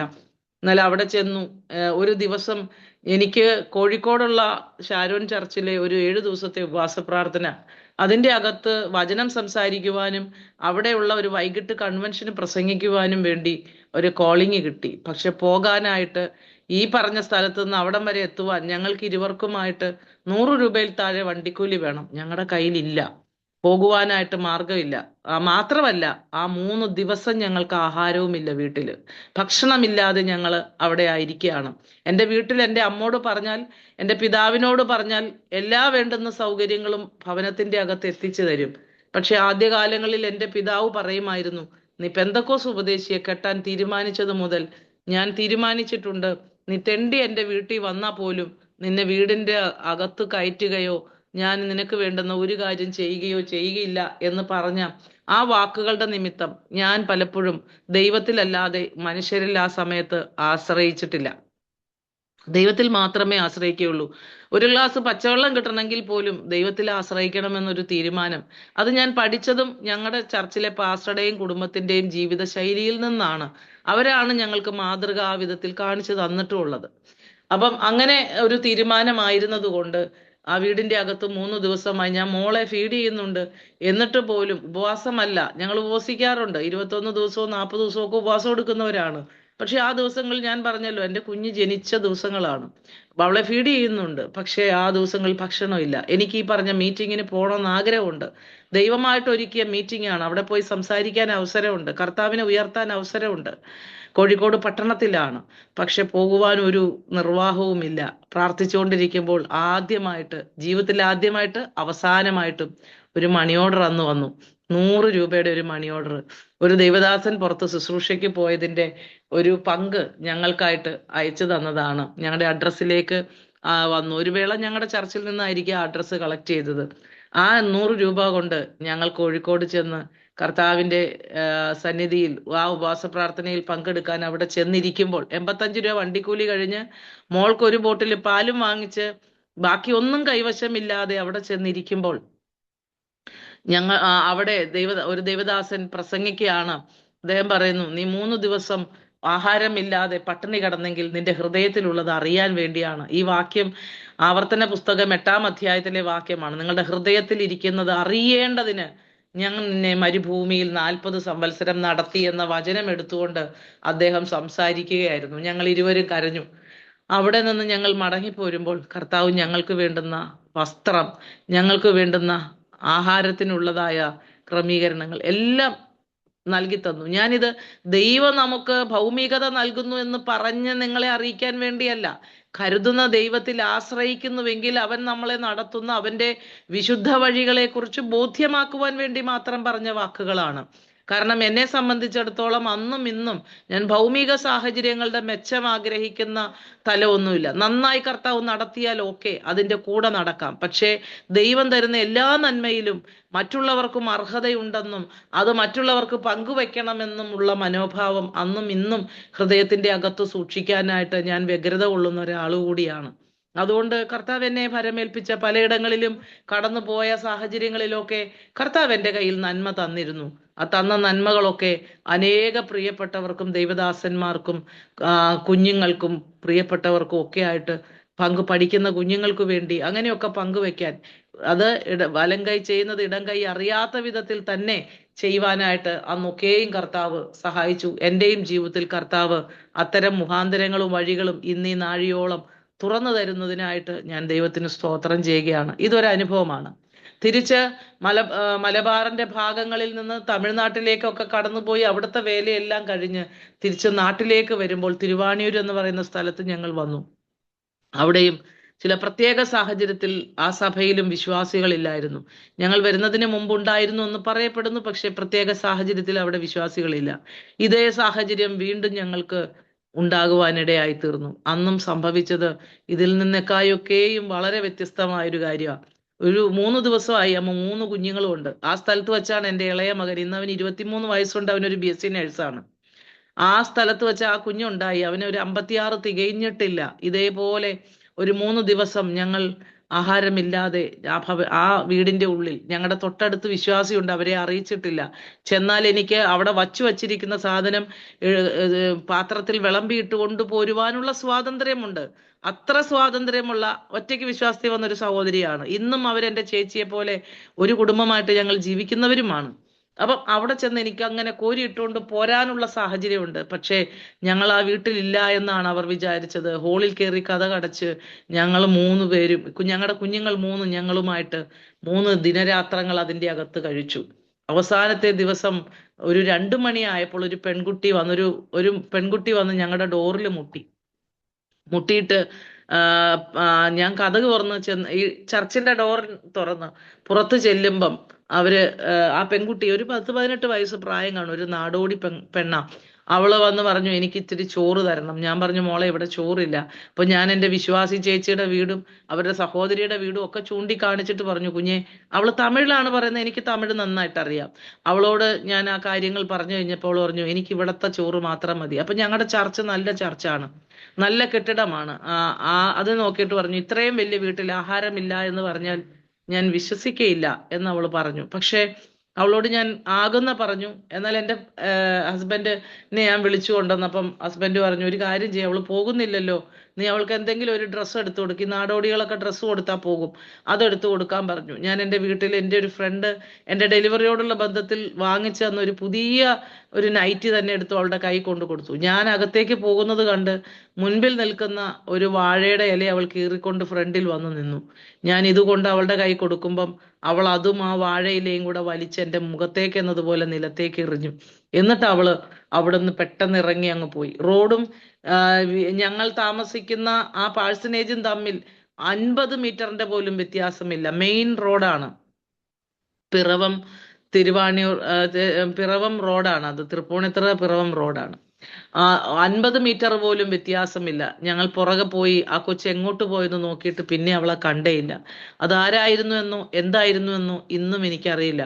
പിന്നീട് പാസ്റ്റർ ആ ഭാഗങ്ങളൊക്കെ പോയി നടന്ന് അന്വേഷിച്ചു. ഒരു നാടോടികൾ ഇവിടെ എങ്ങാനുണ്ട്, ഒരു കൂട്ടം കൂട്ടമായിട്ടാണല്ലോ വരുന്നത്, ഒരു നാടോടിയെ പോലും അവിടെ എങ്ങും കണ്ടില്ല. 6 മണിയായപ്പോൾ ഒരു സഹോദരൻ ഞങ്ങളുടെ വീടിന്റെ മുമ്പിൽ വന്നു. ഞങ്ങൾ അറിയുന്നില്ല, വന്ന് കോളിംഗ് ബെൽ അടിച്ചു. മറ്റേ കൊച്ചു വാതിലെ മുട്ടിയെങ്കിൽ ഇയാൾ വന്ന് കോളിംഗ് ബെൽ അടിച്ചു. കോളിംഗ് ബെൽ അടിച്ചിട്ട് പറഞ്ഞു, പാസ്റ്ററെ ഈ ചാക്കിലൊന്ന് പിടിക്കെന്നാണ് അദ്ദേഹം വണ്ടി മുമ്പോട്ട് കയറ്റിയിട്ടിട്ട് പറഞ്ഞേ. 75 കിലോ പാലക്കാടൻ മട്ടയുടെ അരി, അതിന്റെ കൂടെ ഒരു വീട്ടിലേക്ക് വേണ്ട പലചരക്ക് സാധനങ്ങളെല്ലാം 5 കിലോ വീതം. പയറാണെങ്കിൽ 5, കടലയാണെങ്കിൽ 5, വെളിച്ചെണ്ണയാണെങ്കിൽ 5, അങ്ങനെ 5 കിലോ വീതം. ഉപ്പ് മാത്രം 1 കിലോയേ ഉണ്ടായിരുന്നുള്ളൂ. ബാക്കി എല്ലാ സാധനങ്ങളും 5 കിലോ വീതം ഞങ്ങളുടെ വീടിന്റെ മുമ്പിൽ കൊണ്ടുവന്ന് അദ്ദേഹം ഇറക്കി. അദ്ദേഹം വീടിന്റെ ഉള്ളിൽ കയറി കഴിഞ്ഞ് കഴിഞ്ഞപ്പോൾ അതിന്റെ ഇടയ്ക്ക് എൻ്റെ മോള്, ഞങ്ങൾ ഹോളിൽ ഇരിക്കുകയാണ്, അവള് UKG പഠിക്കുകയാണ്. മോള് ചോദിച്ചൊരു കാര്യമുണ്ട്. തൊട്ടപ്പുറത്തെ വീട് അവളുടെ കൂട്ടുകാരിയുടെ വീടാണ്. ഹന്ന എന്നാണ് ആ മോടെ പേര്. പപ്പയോട് അവള് ആ ജനലെ കയറി നിന്ന് അവള് ചോദിച്ചു, പപ്പ ഹന്നയുടെ വീട്ടിൽ എന്നും നല്ല ആഹാരമാണുള്ളത്, അവൾ എന്നും ക്ലാസ്സിൽ വരുമ്പോ ചിക്കനും മറ്റു സാധനങ്ങളൊക്കെ കൂട്ടിയ ചോറ് കൊണ്ടിരുന്ന്, നമുക്കെന്താ പപ്പ ഇങ്ങനെ? നമ്മളാണെങ്കിൽ യേശുപ്പച്ചന്റെ മക്കളാണ്, അവര് പള്ളിക്കാരല്ലേ? ഞാൻ ആ പറഞ്ഞ പദത്തിനും ക്ഷമ ചോദിക്കുന്നു. അവള് ചോദിച്ച അവളുടെ ബാലിശമായ ചോദ്യമാണ് അത് എന്നതുകൊണ്ട് മാത്രം ഞാൻ അതിവിടെ പങ്കുവെക്കുകയാണ്. ഈ ചോദ്യം അവൾ ചോദിക്കുമ്പോൾ പപ്പ പറഞ്ഞു, മോളെ, നമുക്ക് എന്തെങ്കിലും വലിയൊരു ദൈവപ്രവൃത്തി കാണുവാൻ, നമ്മെ പഠിപ്പിക്കുവാൻ ദൈവത്തിനുണ്ടാകും, അല്ലെങ്കിൽ ഇങ്ങനെയൊന്നും സംഭവിക്കുകയില്ല എന്ന് എൻ്റെ മോളോട് പറഞ്ഞ് അവളെ ആ ജനലിൽ നിന്ന് അപ്പം പിടിച്ച് താഴെ ഇറക്കി. 6 മണിയായപ്പോഴാണ് ഈ വ്യക്തി കടന്നു വരുന്നത്. ഈ പറഞ്ഞ ഇത്രയും സാധനങ്ങളുണ്ട്. ഞങ്ങൾ അതിനുശേഷം അത്രയും ഒരു മൂട്ട അരി അല്ലെങ്കിൽ അത്രയും ഒരു ചാക്ക് വലിയ അരി ഞങ്ങൾ വാങ്ങിച്ചിട്ടില്ല. 75 കിലോ അരിയൊന്നും നമുക്കൊരു വീട്ടിലേക്ക് ആവശ്യമില്ല. 25 പോലും ഒരു മാസത്തേക്ക് നമുക്ക് വേണ്ട. അപ്പം അങ്ങനെ നമ്മൾ വാങ്ങിച്ചിട്ടില്ല. പിന്നീട് ഞാൻ ഈ പ്രളയമൊക്കെ വന്നു കഴിഞ്ഞപ്പോൾ ആളുകൾക്കൊക്കെ കൊണ്ടുപോയി തീരപ്രദേശത്തൊക്കെ കൊടുക്കാൻ വേണ്ടിയൊക്കെ വാങ്ങിയിട്ടുണ്ട്. അതിനപ്പുറത്തേക്ക് വ്യക്തിഗതമായ ആവശ്യങ്ങൾക്കൊന്നും നമ്മൾ വാങ്ങിയിട്ടില്ല. നമ്മുടെ വീട്ടിലേക്ക് അന്ന് വന്നത് ഇതാണ്. അതെല്ലാം ഞാൻ ദൈവദാസന്മാർക്ക് അന്നേ ദിവസം തന്നെ പങ്കുവെച്ച് കൊടുക്കാനിടയായി തീർന്നു. അദ്ദേഹം വീട്ടിലേക്ക് കയറി വന്നിട്ട് പറഞ്ഞു, എൻ്റെ പേര് ജോർജ് ആണ്, ഞാൻ പോവാ പാസ്റ്ററെ, ഒരു വാക്ക് പ്രാർത്ഥിച്ചു എന്ന് പറഞ്ഞു. പാസ്റ്റർ ആ മനുഷ്യന്റെ കൈ പിടിച്ചു പ്രാർത്ഥിച്ചു. ആ അരി പിടിച്ച് ഉള്ളിലേക്ക് വെക്കാൻ നേരത്ത് ഞങ്ങളുടെ മോളെ കൂടെ പപ്പ പിടിച്ചു. അവളോട് പറഞ്ഞു, നീ ചാക്കിന്റെ അറ്റത്ത് സ്തോത്രം ചെയ്ത് പിടിച്ചോ മോളെ, ഇത് കാണിക്കാനാണ് യേശു ആമേൻ ഈ കാര്യം ചെയ്ത്. ഇതാണ് നസ്രായന്റെ വഴികൾ. Price the Lord. അങ്ങനെ ആ ചാക്ക് പിടിച്ച് അകത്ത് വെച്ചു, സാധനങ്ങളെല്ലാം അകത്ത് കൊണ്ടുവച്ചു.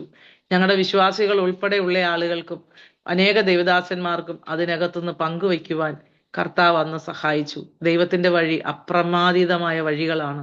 അവൻ നൂലെ കെട്ടി ഇറക്കി തരുമോ എന്ന് ലോകം ചോദിക്കുമായിരിക്കും, പക്ഷെ ദൈവം അങ്ങനെയാണ് ചെയ്യുന്നത്. അത് കഴിഞ്ഞ് 1 മാസം കഴിഞ്ഞ് ഈ മനുഷ്യന്റെ വീട് തപ്പിപ്പിടിച്ച്, അദ്ദേഹത്തിന് ഒരു വിശേഷണ പദം കൂടിയുണ്ട്. അദ്ദേഹത്തെ മാതാ ജോർജ് എന്ന പേരിലാണ് അറിയപ്പെടുന്നത്. അദ്ദേഹത്തിന് ഒരു ഹോം നഴ്സിംഗ് സ്ഥാപനമുണ്ട്.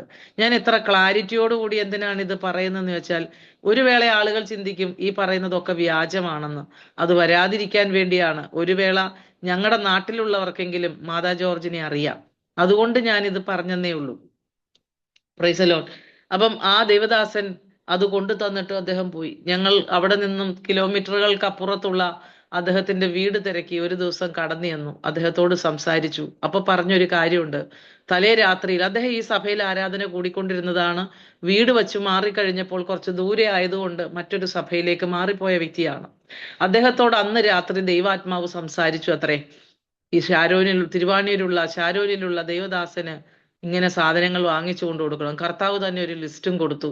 ആ ലിസ്റ്റിനനുസരിച്ചുള്ള സാധനങ്ങൾ വാങ്ങിക്കണമെന്ന് പറഞ്ഞു. അദ്ദേഹം ഉറക്കത്തിൽ നല്ല പ്രാർത്ഥിക്കുന്ന, നല്ല കൃപാവരവും ശുശ്രൂഷയുമുള്ള ഒരു സഹോദരനാണ്. അദ്ദേഹത്തിന്റെ ഭാര്യ, അടുത്ത് കിടക്കുന്ന ഭാര്യയെ വിളിച്ചിട്ട് പറഞ്ഞു, എന്നോട് ദൈവം ഇങ്ങനെ സംസാരിക്കുന്നു എന്ന്. ആ ആന്റി അന്നേരം പറഞ്ഞു, അത് ചിലപ്പം നിങ്ങളുടെ തോന്നലായിരിക്കും എന്ന് പറയാനിടയായി. എന്തായിരുന്നാലും വീണ്ടും അദ്ദേഹത്തെ ദൈവം അന്ന് രാത്രി ഉറക്കിയില്ല. അദ്ദേഹം കടയിൽ ചെന്ന്, അവരെ പറ്റി വാങ്ങിക്കുന്ന കടയിൽ ചെന്ന് ഈ ലിസ്റ്റ് എല്ലാം കൂടെ കൊടുത്ത് 6 മണിക്ക് തന്റെ സ്ഥാപനവും പൂട്ടി അദ്ദേഹം ഞങ്ങളുടെ വീട്ടിലേക്ക് എത്തിയത്. ദൈവത്തിന് കഴിയാത്ത ഏത് വഴികളാണുള്ളത്? അവന്റെ വഴികൾ അപ്രമാദിതമാണ്. അവന്റെ വഴി ആകാശത്തുണ്ട്, അവന്റെ വഴി സമുദ്രത്തിലുമുണ്ട്. സമുദ്രത്തിൽ പാതയും അതുപോലെ തന്നെ വഴികളും കണ്ടെത്തിയ ആമേൻ ഒരുവൻ ഉണ്ടെങ്കിൽ അത് നസറേനായ യേശു മാത്രമാണ്. പിതാവായ ദൈവം മാത്രമാണ്. പരിശുദ്ധാത്മാവാണ് നമ്മളെ അതിലൂടെ നയിക്കുവാൻ ഇടയായിത്തീരുന്നത്. ആ വഴികാട്ടിയായി അവൻ നമ്മുടെ കൂടെ ഉണ്ടായിരിക്കും. പ്രിയ ദൈവജനമേ, എൻ്റെ ഈ സാക്ഷ്യം നിങ്ങൾക്ക് അനുഗ്രഹമായി തീരട്ടെ എന്ന് ഞാൻ പ്രാർത്ഥിക്കുകയാണ്. ഇനി ഒരു ഭൗമികതയുടെ നാൾ വഴിയല്ല, എന്നാൽ ദൈവത്തിന്റെ വലിയ പ്രവൃത്തി കണ്ട് എന്നും മുമ്പോട്ട് ജീവിക്കണമെന്ന് ആഗ്രഹിക്കുകയും ആ പ്രത്യാശയുടെ വാതിലിലൂടെ നടന്നു കയറണമെന്നും ഞാൻ ആഗ്രഹിക്കുകയാണ്. ഇന്ന് ഞാൻ ഇവിടെ ഇരിക്കുന്നതും ഒരു വലിയ അത്ഭുതത്തിന്റെ മുൻപിലാണ്. ഈ കഴിഞ്ഞ ചില ദിവസങ്ങൾക്ക് മുമ്പ് എന്നെ ഒരു പാമ്പ് കടിച്ചു. ഞങ്ങളുടെ ചർച്ചിലെ ഒരു മീറ്റിംഗ് ഒക്കെ കഴിഞ്ഞ് പിറ്റേ ദിവസം വീടിന്റെ പരിസരം എല്ലാം വളരെ ക്ലീൻ ആൻഡ് ക്ലിയർ ആയിട്ടിരിക്കുക.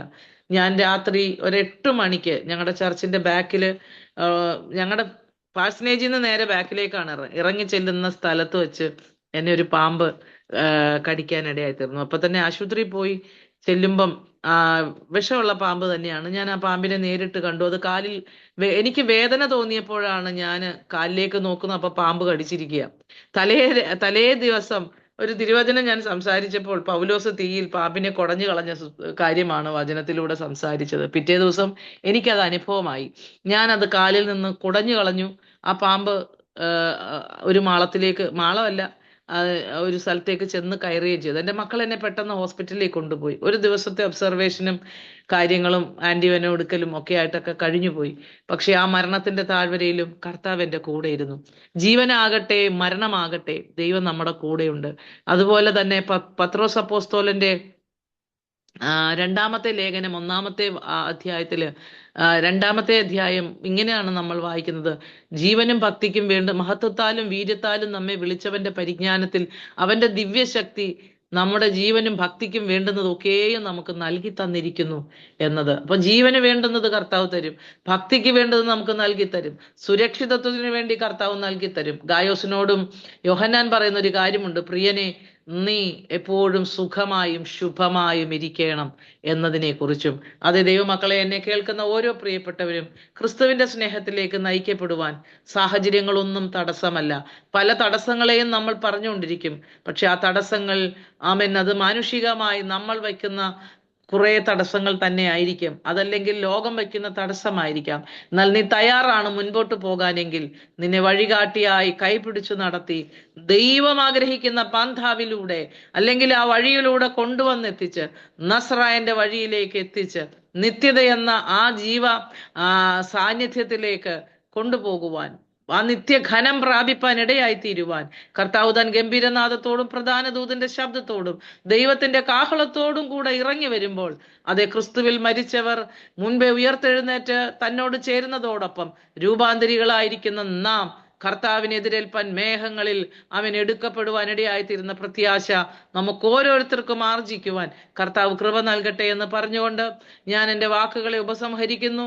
എൻ്റെ സാക്ഷ്യം കേട്ട ആർക്കെങ്കിലും അനുഗ്രഹമായെങ്കിൽ എന്ന് പ്രാർത്ഥിക്കുന്നു. കർത്താവ് നമ്മെ അനുഗ്രഹിക്കുമാറാകട്ടെ. ആമേൻ.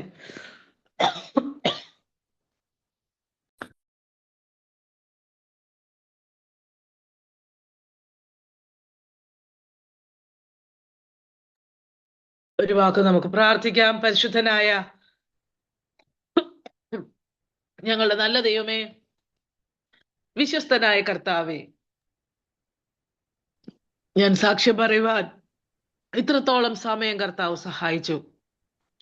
ഈ സാക്ഷ്യം ഗ്രഹിക്കുന്ന ആരെങ്കിലുമൊക്കെ ക്രിസ്തുവിന്റെ സ്നേഹവും കരുതലും അനുഭവിച്ചറിയുവാൻ ഇടയായിത്തീരുന്നുവെങ്കിൽ കർത്താവെ, നീ അതിനെ മുഖാന്തരമാക്കി തീർക്കണമേ. നിന്റെ സ്നേഹത്തെ അറിഞ്ഞു, നിന്റെ രക്ഷയെ അറിഞ്ഞു, പാപത്തിൽ നിന്നും ശാപത്തിൽ നിന്നും മരണത്തിൽ നിന്നും അടിയനെ ഉദ്ധരിച്ചു എന്നതുപോലെ ഈ വചനം കേൾക്കുന്ന, ഈ സാക്ഷ്യം ശ്രവിക്കുന്ന വ്യക്തികളുടെ ജീവിതത്തിൽ ക്രിസ്തു ഒരു അനുഭവമായി മാറുവാൻ, രക്ഷയായി മാറുവാൻ, ജീവനും ചൈതന്യവും വഴിയും സത്യവും ആയി മാറുവാൻ, ജീവനായി മാറുവാൻ കർത്താവ് ഇടയാക്കേണ്ടതിനായി പ്രാർത്ഥിക്കുന്നു. എല്ലാവരെയും നീ അനുഗ്രഹിച്ചാട്ടെ. ദൈവകരങ്ങളിൽ സമർപ്പിക്കുന്നു, യേശു ക്രിസ്തുവിൻ നാമത്തിൽ തന്നെ. ആമേൻ. ഒരു സാക്ഷ്യം മറ്റൊരു സാക്ഷ്യത്തെ ഒഴിവാക്കുന്നു എന്നാണല്ലോ. അനുഗ്രഹിക്കപ്പെട്ട സാക്ഷ്യം കേൾക്കുവാൻ നമുക്ക് ഇടയാക്കി കർത്താവിന്റെ ദാസിയെ കാലഘട്ടത്തിൽ ശക്തിയോട് ഉപയോഗിച്ചുകൊണ്ടിരിക്കുന്നല്ലോ. ഇനിയും കർത്താവിൻ്റെ വേലയിൽ അധികമായി വർദ്ധിച്ചു വരുവാൻ കർത്താവ് ഇടയാക്കട്ടെ എന്ന് ആത്മാർത്ഥതയോടെ പ്രാർത്ഥിക്കുന്നു. നസ്രേന്റെ വഴികൾ എന്ന പ്രോഗ്രാമിലേക്ക് പങ്കെടുത്തപ്പോൾ എന്നെ വിളിച്ചപ്പോൾ തന്നെ പങ്കെടുക്കാമെന്ന് പറയുകയും അതിനുവേണ്ടി സമയം ക്രമീകരിക്കുകയും ചെയ്ത കർത്താവിൻ്റെ ദാസിയോട് നന്ദിയെ പ്രത്യേകം അറിയിച്ചു കൊള്ളുന്നു. തുടർന്നും കർത്താവിൻ്റെ വേലയിൽ അധികമായി വർദ്ധിക്കാമെന്ന് കർത്താവ് സഹായിക്കട്ടെ എന്ന് പ്രാർത്ഥിക്കുന്നു. അടുത്തൊരു എപ്പിസോഡിൽ അനുഗ്രഹിക്കപ്പെട്ട സാക്ഷ്യവുമായി നമുക്ക് കടന്നു വരാം. അതുവരെ അത്യുന്നത ചെറുകടിയിൽ നമ്മൾ ഏവരെയും കർത്താവ് മറക്കട്ടെ എന്ന് ആത്മാർത്ഥമായി പ്രാർത്ഥിച്ചുകൊണ്ട് ഈ എപ്പിസോഡ് അവസാനിക്കുക.